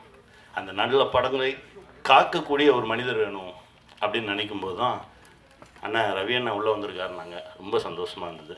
அண்ணா ரொம்ப மகிழ்ச்சி. இந்த படத்தை சரியாக கொண்டு போய் ஜனங்கிட்ட வைங்க. ஏன்னா இது அங்கே நடக்குது, இங்கே நடக்குது, இந்த காலத்தில் இப்படியெல்லாம் நடக்குது அப்படிலாம் பேசிக்கிட்டு இருப்பாங்க. இந்த காலத்தில் தான் நடந்துகிட்டு இருக்கு, இன்னும் நடக்கும். அதை நடக்க விடாமல் மனிதனாக மாற வேண்டும் அப்படின்றது தான் இந்த படத்துடைய ஒரு அடிநாதம். இது வெல்லணும். இந்த மாதிரி பல விஷயங்கள் நம்ம ஜனங்க முன்னாடி வைக்கணும். சின்ன சின்ன மாற்றங்கள், யாராவது ஒரு மனிதன் மாறினா கூட போதும். அது ஒரு மிகப்பெரிய ஒரு வெற்றியாக தான் பார்க்கப்படும். இந்த படம் ஒரு மிகப்பெரிய வெற்றியை அடையணும். அதுக்கு நான் இறைவன்கிட்ட பிரார்த்தனை பண்ணிக்கிறேன். ஜிப்ரான் சார், இசை பேசிச்சு சார், ரொம்ப மகிழ்ச்சியாக இருந்தது சார். ஏன்னா பட்டம் முடிச்சுட்டு வந்தோடனே சசிட்டு சொன்னேன், மியூசிக் வேறு மாதிரி இருக்குடா, அது வேற ஒரு தளத்துக்கு நம்மளை எடுத்துகிட்டு போகுது அப்படின்ற மாதிரி பேசிகிட்டு இருந்தோம். ஜிப்ரான் சார் ரொம்ப பிரமாதமாக ஒர்க் பண்ணி கொடுத்துருக்கீங்க சார், ரொம்ப நன்றி. இந்த படத்தில் ஒர்க் பண்ண எல்லாருக்கும் என்னுடைய மனமார்ந்த வாழ்த்துக்கள். இது மிகப்பெரிய வெற்றி அடையணும். நான் இறைவன்கிட்ட பிரார்த்தனை பண்ணிக்கிறேன். நன்றி. பட் ஃபர்ஸ்ட்டு தான் இல்லை, நான் சொல்ல நினச்சது எல்லாமே சொல்லிட்டாங்க. ஃபஸ்ட்டு எனக்கு சந்தோஷ் தான் கால் பண்ணார். கால் பண்ணிட்டு அப்புறம் நான் வந்து ஓகேங்க நான் பார்க்குறேன் அப்படின்னு கொஞ்சம் டிலே பண்ணேன். அப்புறம் வினோத் அடித்தார். சரி இதுக்கு மேலே நம்ம லேட் பண்ணக்கூடாதுன்னு சொல்லிட்டு தான் அது லைக். பட் ஃபர்ஸ்ட் எனக்கு படம் பார்த்த உடனே உண்மை அந்த ஒரு மைண்ட் செட் தான். ஏன்னா ஓகே எப்படி இருக்குன்னு தெரியாதுன்னு, பட் ஃபர்ஸ்ட் ஷார்ட்டில் இருந்தே அதை ரிவீல் பண்ணிட்டார் ரவி சார். ஸோ அதனால் பட் அந்த ஷார்ட்டில் இருந்து ஐ வாஸ் லைக் நான் டோட்டலி ஃபுல்லாக உள்ளே இருந்தேன். அண்ட் படம் முடிச்சுட்டு உடனே வினோத் கடிச்சேன், அவர் எடுக்கலை. ஸோ சந்தோஷ் அவர் கடித்தேன். ஸோ சொன்னேன் இல்லைங்க ரொம்ப செம மாசாக இருக்குது, கமர்ஷியலாக இருக்குது அப்படின்னு. அவர் சொன்னார் இல்லைங்க இது என்ன அவார்டில் நாங்கள் நினச்சோம் அந்த மாதிரி கேட்டகரி இல்லைங்க, படத்துக்குள்ளே ஒரு செம ஒரு கமர்ஷியல் எலிமெண்ட் இருக்குது, மாஸ் எலிமெண்ட் இருக்குது அப்படின்னு. அண்ட் அது ஐ திங்க் படம் பார்க்கும்போது உங்களுக்கு தெரியும் அந்தளவுக்கு ஒரு ரொம்ப என்டர்டெய்னிங்கான ஒரு film. But at the same time அதான் ஒரு வாழைப்பழத்தில் ஊசி ஏற்றுற மாதிரி அழகாக பண்ணியிருப்பார் இரா சரவணன். அண்ட் இரா சரவணன் அடிக்கடி அவர் சொல்கிறது வந்து என்னை பார்க்கும்போது சொல்லுவார் ரொம்ப தேங்க்யூ அப்படின்னு சொல்லுவார். பட் ஆக்சுவலி என்னென்னா நான் அவர்கிட்ட சொன்னேன், நான் வந்து பியூராக ரொம்ப செல்ஃபிஷாக தான் இருந்தேன் இந்த படம் பொறுத்த வரைக்கும். நான் சொன்னேன் இல்லைங்க நான் வந்து ஒரு சுயநலவாதி தான். இந்த படம் பார்த்தோன்னே முடிவு பண்ணேன் இந்த படத்தில் நம்ம கண்டிப்பாக இருந்தே ஆகணும். ஏன்னா இந்த படம் வந்து ஒரு தளத்துக்கு போகும், ஒரு உயரத்தை எட்டும். அப்போது நான் இந்த படத்துக்குள்ளே இருக்கேங்கிறது தான் என்னோட இது. அதனால் நான் உங்களுக்கு ஹெல்ப் பண்ண நினைக்காதீங்க, நீங்கள் தான் எனக்கு ஹெல்ப் பண்ணியிருக்கீங்க த்ரூ திஸ் ஃபில்ம் அப்படின்னு. ஸோ அதுக்காக நான் அட்வான்ஸ்டாக வினோத்துக்கும் சந்தோஷ்க்கும் தேங்க்ஸ் சொல்லிக்கிறேன். அண்ட் சசி சார் ஸோ நம்ம தொடர்ந்து ஒர்க் பண்ணுறது வாய்ப்பு கொடுக்கறதுக்கு தேங்க்யூ சார். திரும்ப அடுத்தும் நாங்கள் சேர்ந்து பண்ணுறோம். அண்டு இந்த படம் பார்த்து முடிச்சுட்டு நான் சந்தோஷ் கிட்ட சொன்னேன், சசி சார் மாதிரியே இல்லை, இது வேறு மாதிரி இருக்குது படம், அவரோட ஐ திங்க் இது அவரோட பெஸ்ட்டு அப்படின்னு ஆக்டரா அப்படின்னு. ஸோ கண்டிப்பாக sir I think I done justice. And கண்டிப்பாக உங்களுக்கும் பிடிக்கும். ஏன்னா இப்போது முன்னாடி சொன்னதே தான், ஏன்னா இப்போ ஒரு நல்ல படம் யார் டைரக்ட் பண்ணியிருந்தாலும், யார் ப்ரொடியூஸ் பண்ணியிருந்தாலும், யார் ஆக்ட் பண்ணியிருந்தாலும், அது நல்ல படமாக இருந்து உங்களுக்கு பிடிச்சதுன்னா ஆடியன்ஸை உள்ளே கூட்டிகிட்டு வர பவர் உங்கள்கிட்ட இப்போது இருக்குது. அண்ட் ஐ திங்க் அது பீப்புளும் அந்த வேர்ட் ஆஃப் மவுத்துங்கிற ஒரு பவர் இப்போது யுனானிமஸாக இருக்குது. ஸோ அதனால் அது கண்டிப்பாக இந்த படத்துக்கும் இருக்கும் அப்படின்னு நம்புகிறோம். உங்கள் சப்போர்ட்டும் எங்களுக்கு வேணும். தேங்க்யூ. எல்லோருக்கும் வணக்கம். முதல்ல சீமானவருக்கு நன்றியை சொல்லணும். எங்களை வாழ்த்த படம் எவ்வளோ வேலை மத்தியிலும் எங்களுக்காக, தம்பிகளுக்காக உங்களுக்கு நன்றியை தெரிவிச்சுக்கிறேன். நீங்கள் படம் பார்த்து எங்களை வாழ்த்துனது ரொம்ப மறக்க முடியாத, ஒவ்வொரு வார்த்தையும் மறக்க முடியாமல் இருக்குது. அதுக்கு உங்களுக்கு நன்றியை தெரிவிச்சுக்கிறேன். நானும் சரவணும் அவ்வளோ ரசித்தோம். நீங்கள் சொன்ன வார்த்தைகள் ஒன்றொன்றும் உண்மை. இப்படி நடக்கணும், இப்படி இருக்கணும்னு சொன்ன விஷயங்கள் அதை நீங்கள் மறுபடியும் இதில் சொன்னீங்கன்னா இன்னும் சந்தோஷப்படுவோம் எங்கிட்ட சொன்னதை. அது அப்புறம் வினோத் அவரோட படத்துக்கே வரமாட்டார், ப்ரமோஷனுக்கு வரமாட்டார், யோசிப்பார். அப்படியே கூப்பிட்டாலும் முகத்தை மூடி மறைச்சிக்கிட்டு பேசவும் மாட்டாப்புல. என்ன ஏண்டா கூப்பிட்டீங்க இதுக்கு அப்படின்னு அவரோட ப்ரமோஷனுக்கே வரமாட்டார். ஆனால் சரவணனுக்காக இங்கே வந்தது ரொம்ப சந்தோஷம். எங்களை வாழ்த்துனதும் வினோத் அவ்வளோ சீக்கிரம் யாரும் எந்த படத்தையும் எங்களை பற்றிலாம் சொல்ல மாட்டார். இப்போ ஆச்சரியமாக இருக்குது, சொன்னது ரொம்ப சந்தோஷமாகவும் இருக்குது. ஸோ அப்படி ஒரு படத்தில் நான் பண்ணியிருக்கோம் அப்படின்ற ஒரு விஷயம் சந்தோஷமாக இருக்குது. சந்தோஷ் எல்லாருக்கும் என்னுடைய நன்றியை தெரிவிச்சுக்கிறேன். அனைவருக்கும் இவங்கெல்லாம் சரவணோட நண்பர்கள், அவங்க எல்லாருக்கும் நன்றியை தெரிவிச்சுக்கிறேன். எங்கள் டீம் சார்பாக தெரிவிச்சுக்கிறேன். சவுந்தரகனி சகோ வர முடியாத சூழலாக இருந்தது, அது எனக்கு தெரியும். அது வந்ததுக்கும் நன்றி. பாலாஜி சக்திவேல் சார், ஹீரோயின் எல்லாருக்குமே என்னுடைய நன்றியை தெரிவிச்சுக்கிட்டு ஒரே ஒரு விஷயந்தான் சொல்லணும். நான் அடிக்கடி சரவணனை பக்கமெல்லாம் எனக்கு ஒரு வசனம் என் படத்துலேருந்து ஞாபகம் வரும். உங்கள் நேர்மை எனக்கு ரொம்ப பிடிச்சிருக்கு அப்படின்னு சொல்கிறது. அதுதான் சரவணா பக்கமாக அந்த நேர்மை எனக்கு ரொம்ப பிடிச்சிருந்தது. இந்த படம் சரவணோட பொதுவாகவே எனக்கு சரவணன் எப்படி பிடிக்கும்னா, மற்றவங்க பிரச்சனைனா குடும்பம் பொண்டாட்டியெல்லாம் விட்டுட்டு போய் முதலாக போய் நிற்கிற ஒரு ஆள் தான் சரவணன். நானே சொல்லியிருக்கேன், எதுக்குங்க வாங்க வேலையை பார்ப்போம் அப்படின்னும். ஆனால் எல்லாத்தையும் சாப்பிட்றதெல்லாம் விட்டுட்டு போய் முதலாக போய் நிற்கிற ஆள் அவர் தான். இப்போ அவருக்கு தெரிஞ்சிருக்கும் உங்களுக்கு பின்னாடி யாராக இவங்க தான் இருக்காங்க, அது யார் நிற்கிறான்னு பார்க்கணும். ஏன்னா சினிமாவில் எல்லாருமே உங்கள் கூட இருக்க மாட்டாங்க, உங்கள் கூட நிற்க மாட்டாங்க. இப்போ உங்கள் கூட யார் நிற்பாங்க அப்படின்றது சினிமா உங்களுக்கு ஒவ்வொரு தடவையும் கற்றுத்தரும். அதில் இருக்கும். உங்கள் கூட எப்போதும் நாங்கள்லாம் இருந்தாலுமே எப்போதும் கடைசி வரைக்கும் நிற்கிறது உங்கள் மனைவி தான், கலாக்கா தான். அந்த ஓரமாக நின்று ரசிக்கிறாங்க பார்த்தீங்களா? எந்திரிங்க, இப்போயாவது எந்திரிங்க. அவங்க தான் இந்த படத்தில் எங்களோட கஷ்டப்பட்டது. நான்லாம் கிடையாது, அந்த அடியெல்லாம் ஒன்றுமே இல்லை. நான் வருத்தப்பட்டேன்னு பாத்திரம் கழுவிட்டு இருப்பாங்க அவங்க டீச்சரு.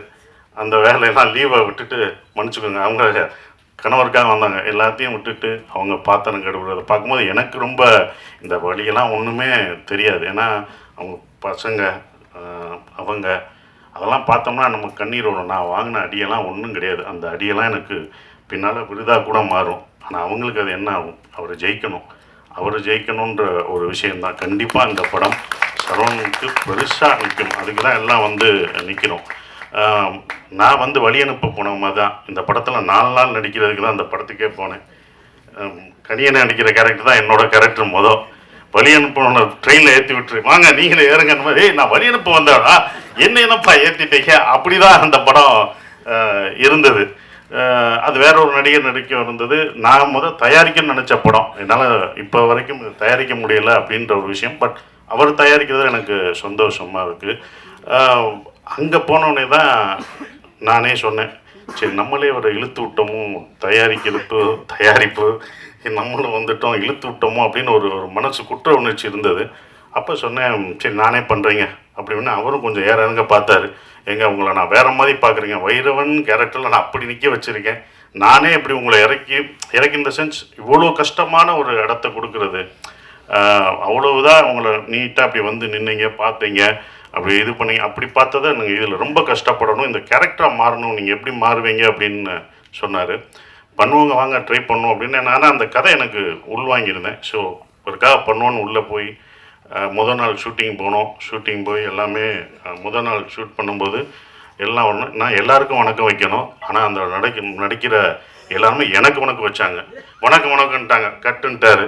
நான் அப்புறம் அவங்ககிட்ட கெஞ்சி, நீங்கள் வணக்கம் வைக்காதீங்க, நான் தான் அந்த இடத்துல வணக்கம் வைக்கணும்னு. அவங்க என்ன ஒரு நடிகராகவே பார்த்தாங்க. அப்புறம் அந்த போட்டு காமிச்சு இது சரியாக வரலன்னொடனே 2 நாள் கழிச்சு தான் அந்த இதுக்குள்ளே போய் கரெக்டாக நான் உள்ளே போய் அதை இவ்வளோ தூரம் நடிக்க வந்திருக்கேன். அவர் சொன்னார், நான் ரொம்ப கஷ்டப்பட்டேன் அப்படின்ற ஒரு விஷயம். ரொம்ப கஷ்டப்பட்டேன்னாரு. இஷ்டப்பட்டு தான் கஷ்டப்பட்டேன். நட்புக்காக நாங்கள் உயிரே தருவோம், அடி வாங்க மாட்டோமா என்ன? பல அடி வாங்க மாட்டோம். நான் அந்த மாதிரி வாங்குறது தான் அது.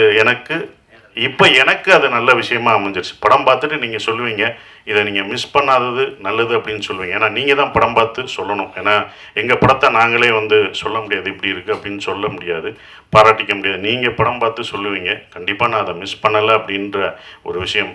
கனியனை சொன்ன மாதிரி அந்த படமே யார் இதுக்கு வேணும் அப்படின்றத எடுத்துக்கிறோம். அப்படி தான் இதை எடுத்துக்கிட்டதா நான் இப்போ நினைக்கிறேன். இவங்கெல்லாம் படம் பார்த்துட்டு சொல்லும் போதும் அதை இருக்கிறேன். ரொம்ப கஷ்டப்பட்டார். என்னென்னா ஒரு ப்ரொடியூசராக இந்த படம் வியாபாரம் பண்ணுறதுக்கு வந்து ரொம்ப அவர் இருக்கும். அவர் ரொம்ப இது பண்ணும்போது தான் எனக்கு ரவி சார் ஞாபகம் வந்தார். நான் நேராக போய் ரவி சார்கிட்ட போய் இது பண்ணுவேன். ரவி சார் எப்படின்னா சாதாரணமான இல்லை, அவர் பண்ணுவார். ஆனாலும் நட்பை தாண்டி அவர் வந்து காலமாட்டிலே பால் கறப்பார், ஏன்னா காற்றுலே வெண்ணெய் அடிக்கிறவர், ரொம்ப பர்ஃபெக்டாக பார்ப்பார். அப்படி பண்ணுற ஒரு ஆள். இவர் பார்க்கும்போது எனக்கு தான் பயமாக இருந்தது, இது எப்படி இருக்கும் என்ன இருக்குன்னு. அவர் அந்த சார் பார்த்தோன்னே அவர் அவ்வளோ ரசிச்சார். இது இப்படி இருக்குது, ஃபஸ்ட்டு ஷாட் அந்த செருப்பு ஷாட்டை காமிச்சது யாரும் பண்ண மாட்டாங்க. அவ்வளோ ரசிக்க எங்களுக்கு முதல் ரசிகர் அவர் தான். எங்களுக்கு முதல் ஒருத்தர் வந்து நாங்களாக பார்த்துக்கிட்டு இருந்தோம் இது எப்படி இருக்கும் என்னன்றதை யோசிச்சிருக்கோம். முதல் ரசிகர் அவர் தான். அதை ரசிச்சும்போது இவ்வளோ பண்ணியிருக்கோன்றது திருப்பி. அதுவும் இல்லாமல் அந்த குழப்பம் திங்கிறதுக்கு 40 பேரை ஃபில் பண்ணி பார்த்தாங்கல்ல, அதில் கை தட்டி எல்லாம் ரசித்து பார்த்தாங்க. ஒவ்வொரு டைலாகும், சரவணனோட டைலாக் வந்து ரொம்ப எழுத்து வந்து பயங்கரமாக இருக்கும். அந்த எழுத்து வந்து உண்மையிலே போற்றப்படும் இந்த படம் பார்க்கும்போது. என்னை பொறுத்த வரைக்கும் தேங்க்யூ சார், ரவி சாருக்கு ரொம்ப நன்றி. இந்த படத்தை இவ்வளோ தூரம் கொண்டு வந்து கர்நாடகா வரைக்கும், சார் அதை நம்மளே ரிலீஸ் பண்ணுவோம் சார், நம்மளே ஸ்ட்ரைட்டாக ரிலீஸ் பண்ணுவோம்னு அவர்கிட்ட சொல்லி அது இப்போ வரைக்கும் அதை இவ்வளோ தூரம் கொண்டு வந்துட்டுருக்காரு. ரொம்ப நன்றி. உங்களை சேர்த்து வச்சதுக்கு பாலமாக இருந்த அது மட்டும்தான். அந்த பாலம் ஸ்ட்ராங்காக இருக்கணும்.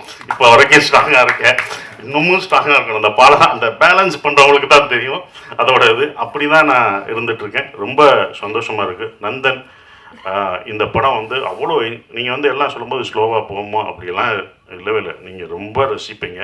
நம்ம பார்க்க தவறிய மனிதர்களை பார்ப்பீங்க. நந்தன் ஒரு படம் அப்படிலாம் இல்லை, ஒரு பதிவு. சரவணன் வாழ்க்கையிலையும் நான் இதில் நடித்ததில் எனக்கும் ஒரு பதிவான ஒரு படத்தில் நான் நடிச்சிருக்கேன். ஒரு பதிவில் நான் இருக்கேன்றதில் ரொம்ப சந்தோஷப்படுறேன். எல்லாருக்கும் என் நன்றியை தெரிவிச்சுக்கிறேன். அப்புறம் ஜிப்ரான் வந்து இதில் அந்த மியூசிக் நான் நடக்கும்போது இந்த ஒன்றா யோசிப்போம், நம்ம நடையை மாற்றணும் அப்படின்னு. இந்த படத்தில் நடையெல்லாம் மாற்றி நம்ம ஸ்லோவாக நடந்தோம்னா இதுக்கு ஒரு மியூசிக் இப்படி வைப்பாங்க அப்படின்னு நினச்சி நம்ம பண்ணுவோம். டைரக்டரும் அப்படி எடுப்பார். ஆனால் அவர் அதை ஒரு பேங்காக போட்டு மாற்றினார். ஜிப்ரான் தான் இந்த படத்தை இன்னமும் பிரம்மாண்டமாக்குனது. அந்த மியூசிக்கில் நீங்கள் மியூசிக் பார்க்கும்போது படத்துக்கும் அந்த மியூசிக்கும் வேற ஒரு இது தெரியும், ஆப்போசிட்டாக இருக்கும். அப்படி பிரம்மாண்டமாக்குன ஜிப்ரானுக்கு என்னுடைய நன்றிகளை தெரிவிச்சுக்கிறேன். நன்றி, வணக்கம். நந்தன் பாட்டு வெளியீட்டு விழாவிற்கு வருகை தந்திருக்கிற என் உயிர்க்கினிய உறவுகள், பெரிதும் நான் போற்றுகிற மதிக்கிற ஊடகவியலாளர்கள், இங்கே அமர்ந்திருக்கிற என் அன்பிற்கினியவர்கள் அனைவருக்கும் என்னுடைய அன்பும் வணக்கமும்.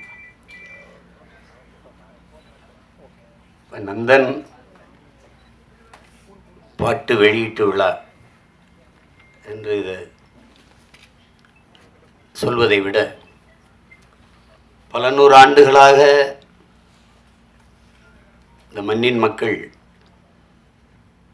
பட்ட வலியை வெளியிடுகிற ஒரு விழாவாகத்தான் இதை பார்க்கணும். பாட்டு திறத்தாலே வையத்தை பாலித்திட வேண்டும் பெரும்பாவளன் பாரதி. பன்னொன்று பாடடி இன்பக் கற்கண்டு பரிமாறு துயர் தீரும் இது நல்ல தொண்டு என்று பாவேந்தன் பாரதிதாசன். பாடும் பணியே பணியாய் அருள் தேடும் என்று சுந்தர அனுபூதி. இசை வடிவாய் நின்ற நாகியே என்று அபிராமிப்பட்டர். இவர்களெல்லாம் பாடி இந்த இசையால் உலகத்தின் எல்லா துயரங்களையும் போக்க முடியும், அளப்பரிய இன்பத்தை அடைய முடியும். இசையால் இறைவனையே மயக்க முடியும், இறைவனையே காண முடியும் என்று எண்ணற்ற பெருமக்கள் தங்கள் பாக்களால் நிரூபித்திருக்கிறார்கள். ஆனால் இந்த இசை, நந்தன் வெளியிடுகிற இசை இறைவனை காண அல்ல, ஒரு நல்ல மனிதனை காண்பதற்கு, மானுடமுள்ள ஒரு மனிதனை காண்பதற்கு அவன் வெளியிடுகிற இசை. ஒளியை அடிப்படையாக வைத்து உருவாவதுதான் இசை.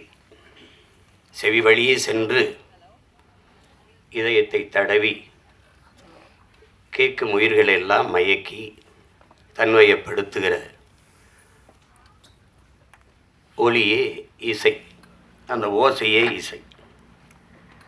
ஆனால் நந்தன் வெளியிடுகிற இசை இதயத்தை தடவப் போவதில்லை, அது தட்டும், பேரளவில் அது தாக்கும். அதுதான் நந்தனுடைய இசை. காரணம், அந்த இசையை மீட்டுகிற வீணை அதன் நரம்புகள் கம்பிகளால் ஆனவை அல்ல, இரத்தமும் சதையும் உள்ள மானுடனின் நரம்பினால் பின்னப்பட்டவை. செத்துப்போன மாட்டின் தோளிலிருந்து எடுத்து செய்யப்பட்ட பறையின் இசை அல்ல, உயிரோடு இருக்கிற மனிதனின் தோலை உரித்து உருவாக்கப்பட்ட பறையின் இசை. இது நாம் ஆடுவதற்கல்ல, அதிர்வதற்கு எழுப்பப்படுகிற இசை நந்தனின் இசை. நாம் கேட்டு சிலிப்பதற்கல்ல, சிந்திப்பதற்கு, நாம் ரசிப்பதற்கல்ல இந்த இசை, ஆழ்ந்து யோசிப்பதற்கு எழுப்பப்படுகிற இசைதான் என் தம்பி ரா சரவணன் உருவாக்கியிருக்கிற நந்தனின் இசை. அந்த இசையின் நாயகன் என் அன்பு இளவல் சிப்ரான் அவர்களுக்கும், என்னுடைய அன்பிற்கினிய கவிஞர் ரவி அவர்களுக்கும் என்னுடைய பாராட்டுக்கள்.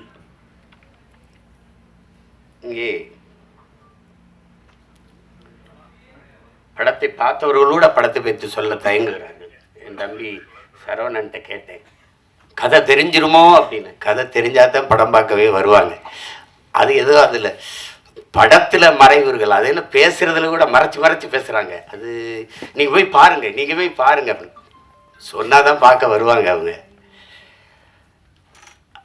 ஒரு சில படைப்புகள் தான் திரையரங்கை விட்டு வெளியில் போன பிறகு அந்த கதையும் கதைக்களமும் கதாமாந்தர்களும் நம் பின்னாடியே வருவார்கள்,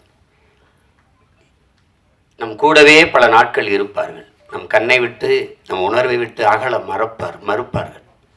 அப்படிப்பட்ட ஒரு தாக்கத்தை ஏற்படுத்திய படைப்பு தான் என்னுடைய தம்பி ரா சரவணன் அவர்களுடைய படைப்பு நந்தன். பல நூறு ஆண்டுகளாக இந்த இனம் தூக்கி சுமந்து வருகிற வலியை திரை மொழியில் பதிவு செய்யப்பட்டிருக்கு. நந்தனை எரிக்கும் போது நந்தன் எப்படி கதறி அழுதிருப்பானோ அந்த கதறல் தான், அந்த கதறல்களின் சில சிதறல்கள் தான் இந்த திரைக்காவியம். இது இங்கே தம்பி சசி அவர்கள் சொல்லும்போது, இது ஆகச்சிறந்த ஒரு பதிப்பு. அது டப்புன்னு இந்த படத்தை பார்த்து அப்படி மறந்துட்டு கடந்தெல்லாம் போக முடியாது, அவ்வளவு ஒரு பதிப்பு. அது ஒவ்வொரு காட்சிகளும் அவ்வளவு கவனமாக பதியப்பட்டிருக்கு. அப்படிதான் நான் பார்க்குறேன். இங்கே பல நாட்கள் பார்க்கணும்னு அதை என் தம்பி சரவணன் வலியுறுத்தி நேரம் இல்லாமையால் ரொம்ப நேர நெருக்கடிகளில் பார்த்தும் கூட அந்த படம் எவ்வளவு வேலைப்பளுவும் என்னை விட்டு நீங்காத அந்த காட்சிகள் என்னை அழித்து கொண்டிருக்கிறது. அவ்வளவு பெரிய தாக்கத்தை அந்த படம் தந்திருக்கு. இதில் படத்தின் மாந்தர்கள் குறிப்பாக என்னுடைய தம்பி சசி, அவன் நடித்த அயோத்தி படத்தை பார்த்து நான் பாராட்டினேன். என்னுடைய அருமை சகோதரர் ட்ரைடன் தியேட்டர் அந்த ரவிதான் தயாரித்திருந்தார். அது ஒரு சிறந்த படம். ஆனால் என் தம்பி சசியாகவே இருப்பான். அதில் அது கதாபாத்திரம் அவனை நகர்த்தும். ஆனால் இந்த கதையில், இந்த படத்தில் முதல் பதிவிலிருந்து சசியை நீங்கள் மறந்து விடுவீர்கள். சசி என்ற ஒரு நடிகன் நீங்கள் இதுவரை திரையில் பார்த்த அந்த கலைஞன் இல்லை. உண்மையிலேயே அது கூடுப்பானையாகவே வாழ்ந்திருப்பான். அப்படி ஒரு உடல் மொழி, அவனுடைய உரையாடல் உச்சரிப்பு அவ்வளவு அருமையான ஒரு வெளிப்பாடு. அது எவ்வளவு பாராட்டினாலும் தகும். அதற்கு பிறகு அது புதிய அறிமுகமாக இருக்கிற சுருதி அவர்களுடைய கதாபாத்திரம், அதனுடைய பங்களிப்பு, புதியவர் என்று யாரும் சொல்ல முடியாது திரையில். என்னுடைய தம்பி சமுத்திரக்கனி படத்தில் சிறிய நேரம் வந்தாலும் அதுதான் அது இந்த சமூகம் ஒரு மானுடனை எப்படி பார்க்கணும், சக மனிதனை அப்படிங்கிறத அந்த கதாபாத்திரம் சொல்லுது. ரொம்ப ஆழமான கதாபாத்திரம். இந்த மொத்த திரைக்கதையும் தூக்கி நிறுத்துகிற ஒரு ஒரு ஒரு ஒரு ஒரு கதாபாத்திரம் இருக்குது. அதை நடிச்சிருக்கிறவன் என் தம்பி பாலாஜி சக்திவேல். நானும் என் தம்பி சசியும் பேசிகிட்டு இருக்கும்போது பாலாஜி என்னடா அப்படி நடிச்சிருக்கான் அப்படின்னு. அவன் கதாபாத்திரம் மட்டும் மொத்த படத்தையும் தாங்கி நிற்று ஒரே தூணில் ஒரு பெரிய கட்டடத்தை தாங்கி நின்னா அப்படியோ அப்படி நிற்கிது அந்த கதாபாத்திரம். அவ்வளவு சிறப்பாக அது செஞ்சுருக்காங்க. அது சும்மா சொல்ல முடியாது. தம்பி ஜிப்ரான் அவர்களுடைய இசை, தம்பி சமுத்திரக்கனி குறிப்பிட்டது மாதிரி ஒரு அழகான நிறைய பூக்களை வச்சு கோர்க்கிற போது ஒரு நார் தான் அதை தாங்கியிருக்கும். அது மாதிரி நிறைய காட்சிகள் அவருடைய இசையால் அப்படி அது அந்த அந்த தாக்கத்தை மிக அருமையாக பின்னணி இசையில் அவ்வளவு அருமையாக செஞ்சுருக்காரு. அதை ரொம்ப யோசிச்சு தான் முடிவெடுத்துருக்காங்க. ஜிப்ரான் தான் அது. ஏன்னா பின்னணி இசையில் ஒரு படத்தை தூக்கி நிறுத்துகிற ஆற்றல் ரொம்ப அரிதினும் அரிது. அது உலகத்திலே ஆகச்சிறந்த ஒரு இசை மேதை உண்டென்றால் அதற்கு நம்முடைய அப்பா இளையராஜா அவர்கள் தான். இன்றைக்கி அவருக்கு அடுத்து நிறைய இளவல்கள் வந்துட்டாங்க. இந்த மாதிரி அதை திரைக்கதை இசையால் தூக்கி சுமந்து போகிற ஒரு ஆற்றல் மிக்க இளைஞன் தம்பி ஜிப்ரான் அவர்கள். அவருடைய படைப்பு, ஒளிப்பதிவாளர் சரண், கலை இயக்குநர்கள் எல்லாம் சிறப்பாக செய்திருக்கிறார். ஒரு அந்த புதிதாக நடித்திருக்கிற இப்போ இருக்கிறாங்க நிலா, சுதாகர் அவங்கெல்லாம் அதாவது தொழில்முறை நடிகர்கள் இல்லை. ஊரில் இருக்கிறவங்க ஒருத்தர் கூட ஒரு தவறாக ஒரு எப்படி சொல்கிறது முகபாவத்தை தந்திருக்க மாட்டாங்க. எல்லாம் உரிய அளவில் பிரமிச்சிருவீங்க நீங்கள். இந்த மாதிரி நேர்த்தியான படங்கள் ரொம்ப நாளாச்சு. நம்முடைய வணக்கத்திற்குரிய ஐயா மகேந்திரன், என்னுடைய அப்பா பால்மேந்திரா, அப்பா பாரதி ராஜா, இவருடைய படங்களில் தான் அவ்வளோ பெரிய நேர்த்தி இருந்தது, அவ்வளோ ஒரு தாக்கம் இருந்தது.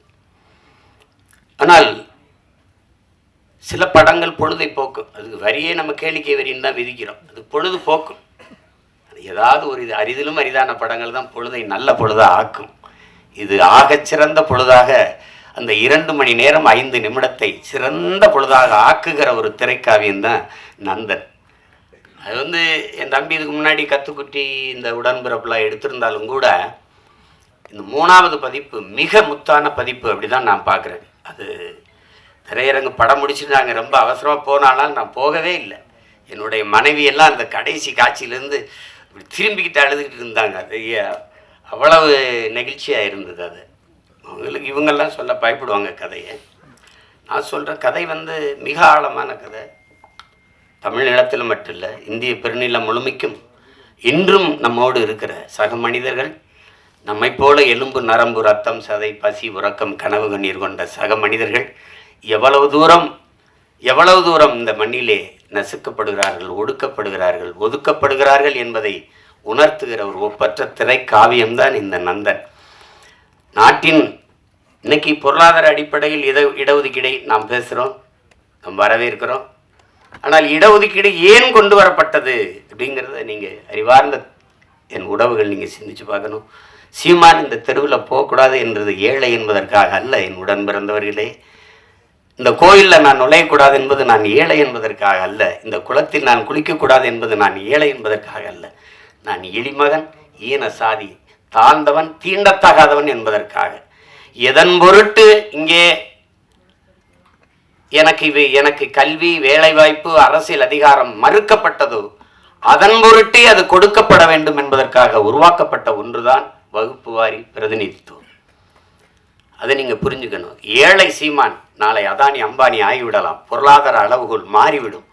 ஆனால் இன்றைக்கு இழிமகன் சீமான் எந்த உயரத்திற்கு போனாலும் என் மீது சுமத்தப்பட்ட சாதிய இழிவு போக மறுக்கிறது.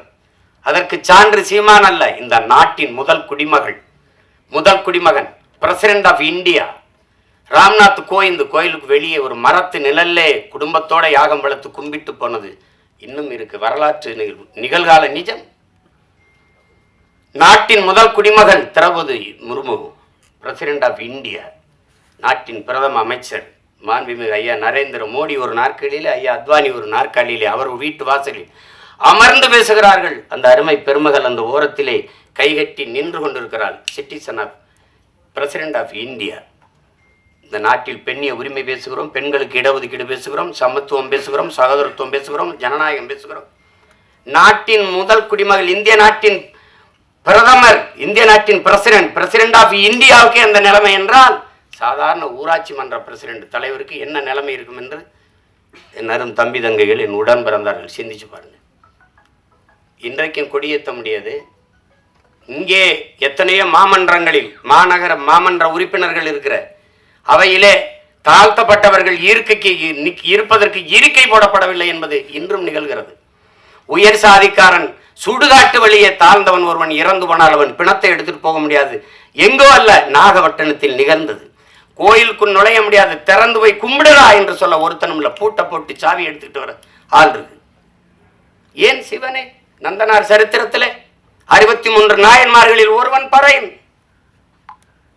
அவன் சிவன் பக்தன், எவனுக்கும் சற்றும் குறைவில்லாத பக்தன் நந்தன். எத்தனை 100 ஆண்டுகளாக அந்த வழி துரத்துகிறது. இன்றும் பல நந்தன்கள், பல ஆயிரம் நந்தன்கள். நந்தன் வெளியிலே 63 நாயன்மார்களில் ஒருவன் சிவன் கோயிலுக்கு வெளியிலே சிவனை வழிபட தவிக்கிறான். எல்லோரும் உள்ளே. நந்தி அங்கே நிற்கிறது, சிவனை வழிபட மறைக்கிறது. நந்தனுக்கு சிவன் தெரியாமல் நந்தி மறைக்கிறது. அதை பார்த்த சிவன் நந்தியை நகர்த்தி வைத்தான் என்பது வரலாறு, கதை. அப்போது என்ன கேட்க தோண்டும்? எந்த ஒரு மானுடனுக்கும் ஒரு கேள்வி எழும் இல்லையா? நந்தியை நகர்த்தி வைத்த சிவன் நந்தா உள்ளவாடா என்று ஏன் கூப்பிடல? இந்த கேள்வி எழுமா இயலாதா? அப்ப இறைவனுக்கும் தீண்டாமை இருந்ததா? நீனும் சாதிய பாகுபாடு பார்த்தாயா? பாருங்க, இந்த கேள்விதான் படம், நந்தன் படம். சாதிய இழிவை துடைத்தெறிய போராடாமல் இருப்பதை விட செத்து ஒழிவதே மேலானது. அண்ணல் அம்பேத்கர். இந்த வார்த்தையில வலி இருக்குதா? அதை உணர முடியுதா? என்னைக்காவது என் உடன் பிறந்தவர்களை நீங்கள் இருந்து சாப்பிட்டு எழுந்த இடத்தை தண்ணீர் விட்டு கழுவியதை நீங்கள் பார்த்தது உண்டா? இந்த தெருவிலே நீ நடக்கக்கூடாது, இந்த கோயிலுக்குள் வரக்கூடாது என்று சொன்னதை நீங்கள் கேட்டதுண்டா? தோல் மேலே கையை போட்டு நீங்கள் என்ன சாதி என்று தெரிந்து கொள்வதற்கு நீங்கள் என்ன ஆளுக என்று கேட்டதை நீங்கள் என்னைக்காவது அந்த வழியை உணர்ந்து இருக்கிறீர்களா? உங்களை அழைத்து கொண்டு போய் உங்கள் அப்பா பேர் என்ன, உங்க ஊர் என்ன, உங்க அப்பா என்ன வேலை பார்க்கிறார், எந்த தெருவில் வாழ்கிறீர்கள், எதற்கு, நீ என்ன சாதி என்று கண்டறிவதற்கு இந்த வழியெல்லாம் நீங்கள் அனுபவித்தது உண்டா? இந்த குளத்தில் நீ குளிக்கக்கூடாது என்று சொல்லதுண்டா? தண்ணீரை வாய் வைத்து குடிக்கக்கூடாது, அண்ணாக்கத்தான். அது சுகாதாரம். இன்னைக்கு அண்ணாக்க எல்லாரும் குடிக்கிறோம், அது வேறு. இரட்டை குவளை முறை அதெல்லாம் பார்த்தது உண்டா? நீங்க ஒவ்வொரு சாதிக்கும் ஒரு முடிதிருத்துகிறவர் உண்டு, பார்த்து உண்டவா? சலவை தொழிலாளி இந்த சாதிக்கு விழுக்கிறவர் தனி. இந்த குளத்தில் தான் குளிக்கணும், மாறி குளிச்சனா குள விழும். இதெல்லாம் எங்க இருக்குன்னு நினைக்காது, இன்னும் இங்க இருக்கு, இன்னும் இருக்கு. எத்தனை ஊராட்சி மன்ற தலைவர்கள் இந்திய நாட்டின் விடுதலை கொடியை ஏற்ற முடியாமல், கொடி விடுதலை கொடி, ஆனால் அவன் பெற்றிருக்கிறானா? சத்துணவு ஆயா தாழ்த்தப்பட்ட மகள், அவள் சமைத்து போட்டதை சாப்பிட மாட்டோம் என்று எத்தனை பிள்ளைகள் சாப்பிடாமல் போனது இல்லையா? அரசு சாப்பிட வைக்கிறதுக்கு என்ன முயற்சி? அவளை பணியிட மாற்றியதுதான் இன்றும் இங்கே நிகழ்கிறது. உடன் பிறந்தவர்களே, நாகப்பட்டினத்தில் சுடுகாட்டு வழி எடுத்துட்டு போக முடியல, சுடுகாட்டு வழியே. ஆனால் மாவட்ட ஆட்சியர் அங்க போனார். நீங்க எடுத்துட்டு போங்க, நான் பாப்போம்னு சொல்லல, மாற்று வழிதாரம் அங்க ஒண்டி புதைச்சுக்கிறங்க. இதுதான் நீங்க இன்னும் இருக்கிற நிலைமை. அப்ப அதிகாரத்துக்கிட்டே தீண்டாம இருக்கு, பாகுபாடு இருக்கு. அடித்தட்டு மக்கள் என்ன செய்ய முடியும்? அது இன்னும் அந்த நந்தனை எரித்த தீ இன்னும் எரிந்து கொண்டுதான் இருக்கிறது. அதுதான் இந்த படம் வலியுறுத்துது. நீங்க சாதிய ஏற்றத்தாழ்வுகளை வைத்துக் கொண்டு சமூக முன்னேற்றம் மேம்பாடு என்று பேசுவது மரக்குழியின் மேலே நீங்கள் போடுகிற மல்லிய பந்தலுக்கு சமம்ங்கிறாரு அம்பேத்கர். அதான் இங்க நடக்குது, இன்னும் நடக்குது. ஆனா நம்ம சகோதரத்துவம் பேசுவோம், சமத்துவம் பேசுவோம். இந்திய அரசியலமைப்பு சட்டம் கொடுத்தது தமிழ்நாட்டுக்குள்ள 42 தொகுதி ஆதி குடிகளுக்கு, 2 தொகுதி பழங்குடி. ஆனால் அரசியல் அமைப்பு தந்ததை தவிர இந்த கட்சிகள் கொடுத்தது எத்தனை? ஒண்ணும் கிடையாது. அந்த முறை மட்டும் இல்லை என்றால் ஒருவன் கூட ஒரு சீட்டு கொடுத்துருக்காங்க. இந்த காலத்திலையும் பொது தொகுதிக்கு நிறுத்துறதுக்கு, பொது தொகுதிக்கு ஆசைப்படக்கூடாதுன்னு சொல்றதெல்லாம் இருக்கத்தானே செய்யுது. மொத்தமா வச்சு செதுக்கி தள்ளிட்டான் 2 மணி நேரம் 5 நிமிஷத்துல மொத்தமா. அதாவது ஒரு பெரிய பெரிய அரசியல் பொது மேடைகளை பேச தயங்குறதை திரைமொழியில் மொழிபெயர்த்ததுக்காகவாது என் தம்பி சரவணன் போற்றத்தக்கவன், பாராட்டப்படத்தக்கவன். யாரும் இந்த படத்தை தயாரிக்க மாட்டாங்கன்னு அவனுக்கு தெரியும். இந்த கதையை சொன்னா ஏத்துக்க மாட்டான், பயப்படுவான். ஆனால் பயப்படாம துணிஞ்சு அவன் என்ன பெரிய கோடீஸ்வரனா, பிச்சை எடுத்து அங்க 1000 வாங்கியிருப்பான், இங்க 2000 வாங்கியிருப்பான், இங்க 1 லட்சம் வாங்கியிருப்பான், 50,000 இருப்பான். அதை சேர்த்து வச்சு குருவி சேர்த்த மாதிரி வச்சு இந்த படத்தை எடுத்துட்டான். அந்த படத்தை எவ்வளவு திறமை இருந்தாலும் வாய்ப்பில்லை என்றால் அது வெளிப்படாது. ஆனால் இவ்வளவு ஒரு அற்புத திரைப்படத்தை கொண்டு போய் சேர்க்கிறேன்னு துணிந்து வந்த இந்த மகன் ரவி, ட்ரைடன் ஆர்ட்ஸ் ரவி, எவ்வளவு நாளும் பாராட்டலாம். நெருக்கடியான நேரம் தான். நட்புக்காக என் தம்பி சமுத்திரகனி எல்லாம் அவன் 3 நாள் தேதி வாங்கினா, ஆனா ஒரே நாள்ல நடிக்க வச்சு மொத்த காட்சி எடுத்துட்டு அனுப்பியிருக்கான். இப்ப நான் நேற்று ராத்திரி இரவுல இறங்கி இப்போ போகணும், திருப்பி உடனே போய் இரவில் எனக்கு மதுரையில் பொதுக்கூட்டம். திருப்பி போனாலும் என் தம்பிகள் மேலே நான் வச்சிருக்க பேரன்பு. ஒரு தம்பி படம் எடுத்தாலே வருவேன், எல்லா தம்பியும் சேர்ந்து எடுத்திருக்கான். படத்தை சொதப்பி வச்சா போடான்னு திட்டிட்டு போவேன். நல்லா வேற எடுத்திருக்கான், ரொம்ப நல்லா வேற எடுத்திருக்கான். அவன் கூட்டி வரல சரவணை, படம் என்னை அழைத்து வந்திருக்கு, நீ பேசு, படத்தை பற்றி பேசு. எல்லாரும் அற்புத பங்களிப்பு. ஒழிப்பதெல்லாம் சின்ன சின்ன பசங்களா இருக்கிறாங்க. திறம்பட்ட ஆளுமை எல்லாருமே வெளிப்படுத்திருக்காங்க. அதுல குறிப்பா நான் பொறாமைப்பட்டது ஒன்று இருக்கு. என் தம்பி சமுத்திரகனியின் கதாபாத்திரம், அந்த காட்சி அவன் நடிச்ச அந்த ஒரு நாளை எனக்கு கொடுத்துட கூடாதாடா அப்படின்னு சரவணனை திட்டினேன். சசிகிட்ட கூட சொல்லிட்டேன், அந்த கதாபாத்திரத்தை என்ன நடிக்க வச்சிருக்கலாம்லடா. ஏன்னா நான் தான் அவன், என்னுடைய கதாபாத்திரம் தான் கனி நடிச்சிருக்கான், அருமையா நடிச்சிருக்கான். அவன் அப்பப்ப அப்படி எங்கேயாவது அவன் பூரா. இப்ப நான் எனக்கு ரொம்ப பொழுதுனா விஜய் சூப்பர் தான் பார்ப்பேன். என் மகன்கிட்ட வீட்டு திரை போடலாம்னா, அப்ப தெலுங்கு டப்பிங் படத்துக்குலாம் எதுக்குப்பா வீட்டு திரைன்னு கேட்கிறான். அந்த மாதிரி பார்ப்பேன். அதுல எந்த படம் பார்த்தாலும் என் தம்பி இருக்கான். மகேஷ் பாவோட நடிக்கிறான், ரவி தேஜாவோட சண்டைய போடுறான், அங்க பாக்குற எல்லாரோட இருக்கான். நான் சொல்ல, சசியா எப்போ எந்த படத்துலயும் இருக்கான் அவன். அவங்க கேமரா இல்லாம கூட போனாலும் போவாங்க. பிறகு தம்பி கனி இல்லாம படப்பிடிக்க போக மாட்டாங்க. அந்த நேரத்திலையும் பார்த்தா இப்ப சொல்லிட்டு இருப்பான், காலையில் 6 மணிக்கு தூங்காமல் குளிச்சுட்டு வந்துருக்கான். அண்ணன் தூங்கிடுவா கொஞ்சம் நேரம் இருக்காங்கிறான். இப்போ திருப்பி அவன் தேனிக்கு போகணும், நான் மதுரைக்கு போகணும். அத்தனை ஓட்டங்களுக்கு இடையில ஒரு கொஞ்சம் நேரம் நில்லுங்கடான்னு இந்த படம் நிறுத்தி வச்சிருக்குன்னா அது காரணம் அந்த படத்தில் இருக்கிற ஆட்டம் தான். நான் சும்மா சொல்ல, நல்லா இருக்குன்னா நல்லா இருக்கு, நல்லா இல்லைன்னா அப்புறம் போயிட்டு பேசிட்டா. என் தம்பி பொண்ணு பார்க்க போன கதை தான் சொல்லுவாங்கல்ல, நான் போயிட்டு வரட்டா அப்படின்னு. இன்னும் நீங்க இது எவ்வளவு காலத்தில் இருந்து இருக்குது பாருங்க. இன்னைக்கு நேற்று நம்மளை தொடரல. பிறப்பு ஒக்கும் எல்லா உயிருக்கும் என்று பாட வேண்டிய தேவை ஏன் வள்ளுவ பெருமகனாருக்கு வந்தது? பகுத்துண்டு பல் உயிர்கள் ஓம்புக என்று ஏன் சொல்ல வேண்டிய அவசியம் இருந்தது? சாதி இரண்டொழிய வேறில்லை சாற்றுங்கால் நீதி வழிவா நெறிமுறையில் மேதினியில் இட்டோர் பெரியார் இடாதார் இழிகுலத்தோர் பட்டாங்கில் உள்ளபடி என்று பாட வேண்டிய அவை பெருமாட்டிக்கு ஏன் வந்தது? பறச்சியாவதேதடா பணத்தியாதேவதா இறைச்சி தோல் எலும்பிலே இலக்கமிட்டு இருக்குது என்று பாட வேண்டிய சித்தர் சிவாக்கியருக்கு ஏன் வந்தது? எதுக்கு வருது?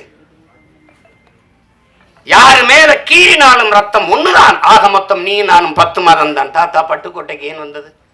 சாதிகள் இல்லையடி பாப்பா குல தாழ்ச்சி உயர்ச்சி சொல்லால் பாவம் நீதி உயர்ந்த மதிகல்வி அன்பு நிறைய உடையோர் மேலோங்கிறான். யாரு?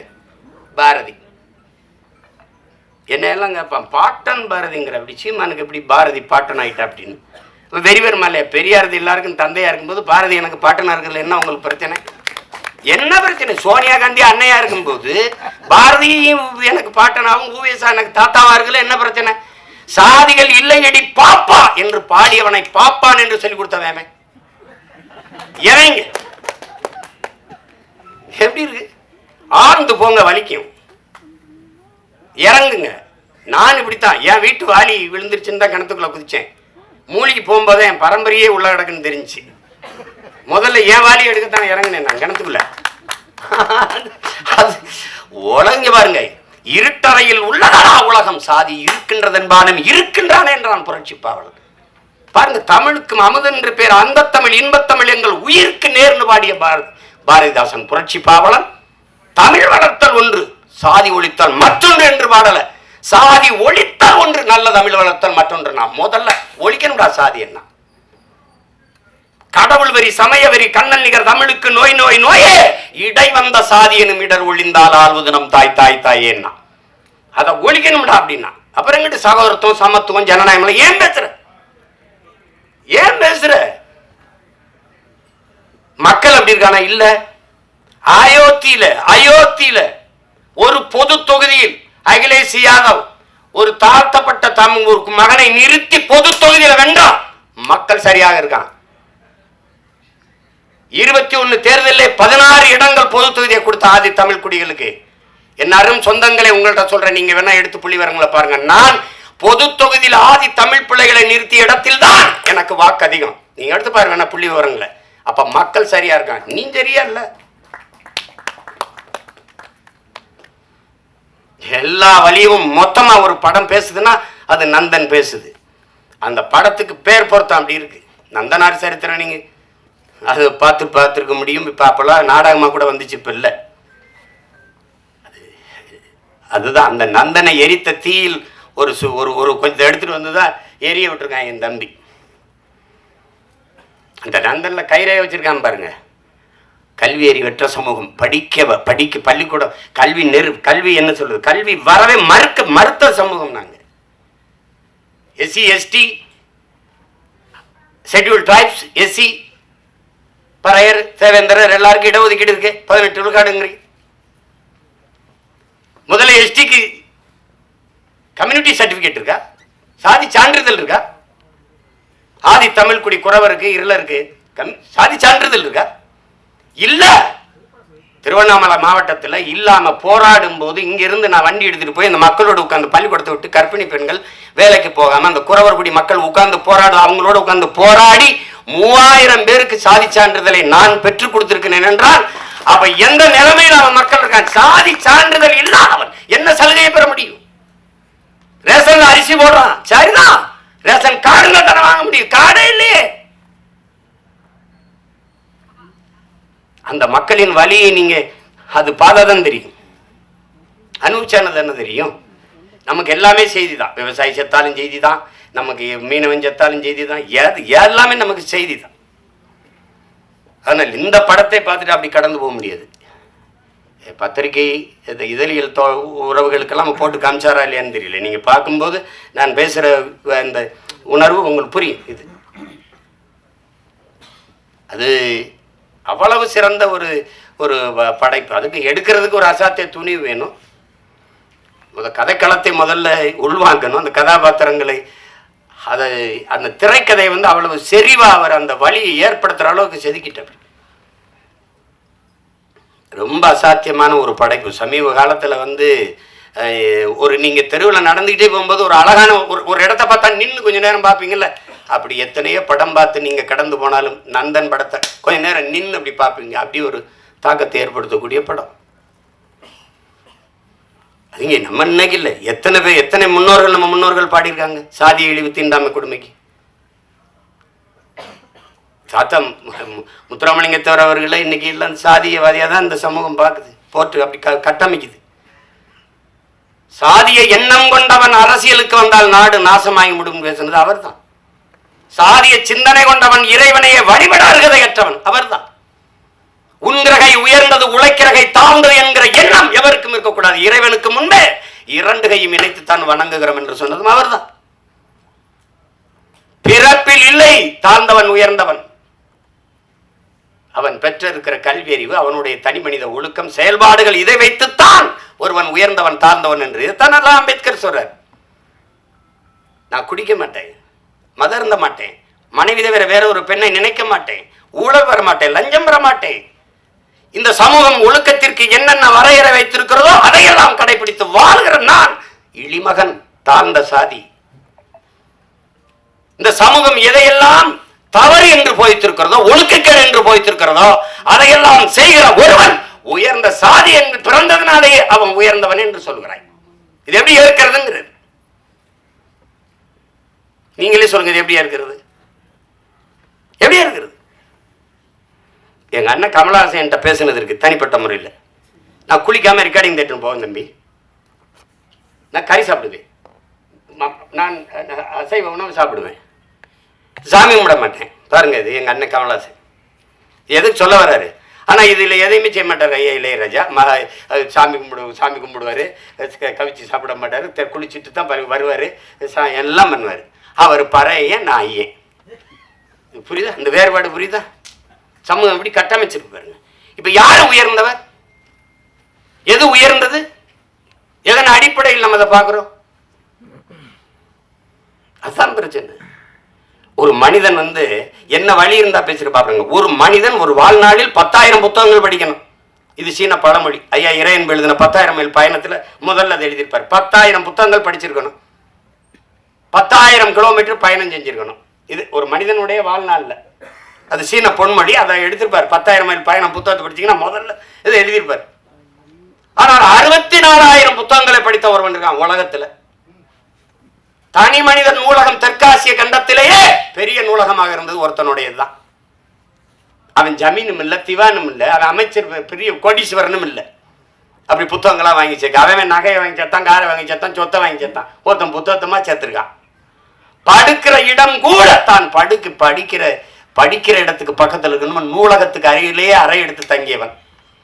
உலகத்தின் தலை சிறந்த கல்வியாளன் சிலையை திறக்கப் போகிறோம் என்று ஆஸ்திரேலிய பிரதமர் போய் சிலையை திறக்கிறார். ஒரு சிவப்பு பட்டு துணியிலே போர்த்தி இருக்கிறது.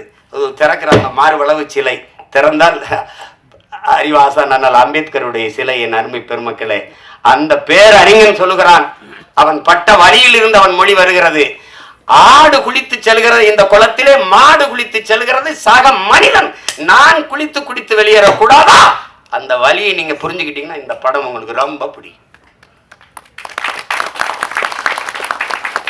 இந்த வழியின் மொழிதான் நந்தன்கிற திரைக்காவியம். வழி இருந்தால் படத்தோட பொருந்திருவியே, அது உங்களை பாதிக்கும். இல்லை என்றால் இந்த படம் போதிக்கும். ஆனால் எப்படியாவது இந்த படம் உங்களை செய்யும். படைப்பு என்பது என்ன என் உடன் பிறந்தவர்களே? ஒரு கல்லூரி வாசலில் ஒரு கல் இருக்குது, பெரிய கல். அவன் என்ன சொல்கிறான், இதை எடுக்கணும், என்னடா பண்ணலாம் அப்படின்னு. அடித்து நொறுக்கி பூமிக்குள்ள புதைச்சிடலாம் ஒரு மாணவன். அதை எழுதிக்கிட்டு இது என்ன செய்யலாம்னு சொல்லுங்கடான்னா ஒருத்தன் எழுதிட்டு வரான். அடித்து நொறுக்கி சின்ன சின்ன கற்களாக வச்சு பூமிக்குள்ள புதைச்சி விட்டுடலாம் ஒருத்தன் இதை உடச்சி 2ஆக போட்டு படிக்கல்லாம் போட்டு எல்லாம் நடந்து போகலாம். அது எப்படி ஒருத்தன் எழுதுறான், அது தேவையற்ற பகுதியை நீக்கிடலாம். சரி நீக்கு பார்ப்போம்னா தேவையற்ற பகுதியை நீக்கினா அழகான சிலையாக இருக்குது, அதை பார்த்து எல்லாரும் ரசிக்கிறான். இதுதான் படைப்பு. இது தேவையற்றதை நீக்கிறதுக்கான பெரிய முயற்சி தான் நந்தன்கிற ஒரு அழகிய கலைப்படைப்பு. அதை கலைப்படைப்பு அதுதான். அதை என் தம்பி ஆள் ஒல்லியா இருக்கான், உளி மாதிரி இருக்கான்னா செதுக்கி இருக்கான். ஒளியே சிற்பியாக இருந்து செதுக்கிய படம் தான் திரைக்காவியம் தான் இந்த நந்தன். எவ்வளவு வேணாலும் நீங்க விட்டீங்கன்னா நான் எனக்கு விண்ணூர்திக்கு நேரம் இருந்ததுன்னா பேசி திரையரங்க வாசல்ல தான் பேச முடிஞ்சது. இது மாதிரி பேச வாய்ப்பு இல்லை. இப்போ நிறைய கதையை சொல்லிட்டேன்னா அது இந்த வெளியிடுறவர் என் தம்பி ரவி கோச்சால் வச்சுக்கிறாரு. வெற்றி விழாவில் ஒரு தடவை வெற்றி 50 நாள் ஓடி வரும்போது விழா எடுத்துடும், மறுபடியும் பேசுவோம், மிச்சத்தை பேசுவோம். ஒரு சிறந்த படைப்பு, ஆகச்சிறந்த படைப்பு. அருமை இளவல்கள் எல்லோரும் இணைந்து ஒப்பற்ற ஒரு திரைக்காவியத்தை தந்திருக்கிறார்கள். இன்றும் நம்மோடு வாழ்ந்திருக்கிற சக மனிதர்களின் வழி, அதை திரையில் மொழிபெயர்த்த என்னுடைய தம்பி சரவணனுக்கு என்னுடைய அன்பு நிறைந்த வாழ்த்துக்கள், பாராட்டுக்கள். எவ்வளவு வேணாலும் சொல்லலாம். அவனோடு உடனிருந்த ஒத்துழைத்த ஒவ்வொரு திரைக்கலைஞர்களுக்கும் என்னுடைய அன்பும் வாழ்த்துக்களும். இங்கே இந்த செய்தியை எடுத்துக்கொண்டு போய் நீங்கள் எப்போவுமே நல்ல ஒன்றை பாராட்டியிருக்கிறீர்கள். இது ஒரு சிறந்த படைப்பு, கொண்டு போய் சேர்த்து இந்த படத்தை வெற்றி பெற செய்யுங்கள். எளிய கலைஞர்கள், இளைய கலைஞர்கள் சேர்ந்து உருவாக்கிய ஈடு இணையற்ற ஒரு திரைக்காவியம். இது வெற்றியடையட்டும். இன்னும் பல சிறந்த திரைப்படங்கள் நமக்கு உருவாகட்டும். அது இது ஒரு இது இது ஒரு ஒரு புரட்சி என்பது அசரா புரட்சி. பகத்சிங்கிட்ட போய் புரட்சினா என்ன? புரட்சி என்பது ரத்தம் சிந்தும் வன்முறையாகத்தான் இருக்க வேண்டும் என்பது அல்ல. அது துப்பாக்கி தோட்டாக்களை தொழுவதும் அல்ல. அப்ப எதுதான் பகத்சிங் புரட்சி? வெளிப்படையாகவே அநீதிகளால் கட்டமைக்கப்பட்ட சமூகத்தை தகர்த்து முற்றுமுழுதாக புதிய ஒரு சமூகத்தை படைப்பதுதான் புரட்சிங்கிறார். அப்படி ஒரு புதிய ஒரு சமூகத்தை படைப்பதற்கான முயற்சி தான் நந்தன் படம் ஏற்படுத்த போகிற புரட்சி. புரட்சி என்பது ஒவ்வொரு மனிதனின் காலுக்கு கீழே காத்து கிடக்கிறது காய்ந்த சருகுகளாக, ஒரு தீக்குச்சியின் உரசலுக்காக. அந்த தீக்குச்சி தான் நந்தன் பற்ற வைத்து போடுகிற தீக்குச்சி. அன்பிற்குரியவர்களை, புரட்சி தீ பற்றி எரியட்டும். மாற்றம் என்பது மானுட தத்துவம். மாறாது என்ற சொல்லை தவிர மற்றவை அனைத்தும் மாறிவிடும். மாறுவோம், மாற்றுவோம்.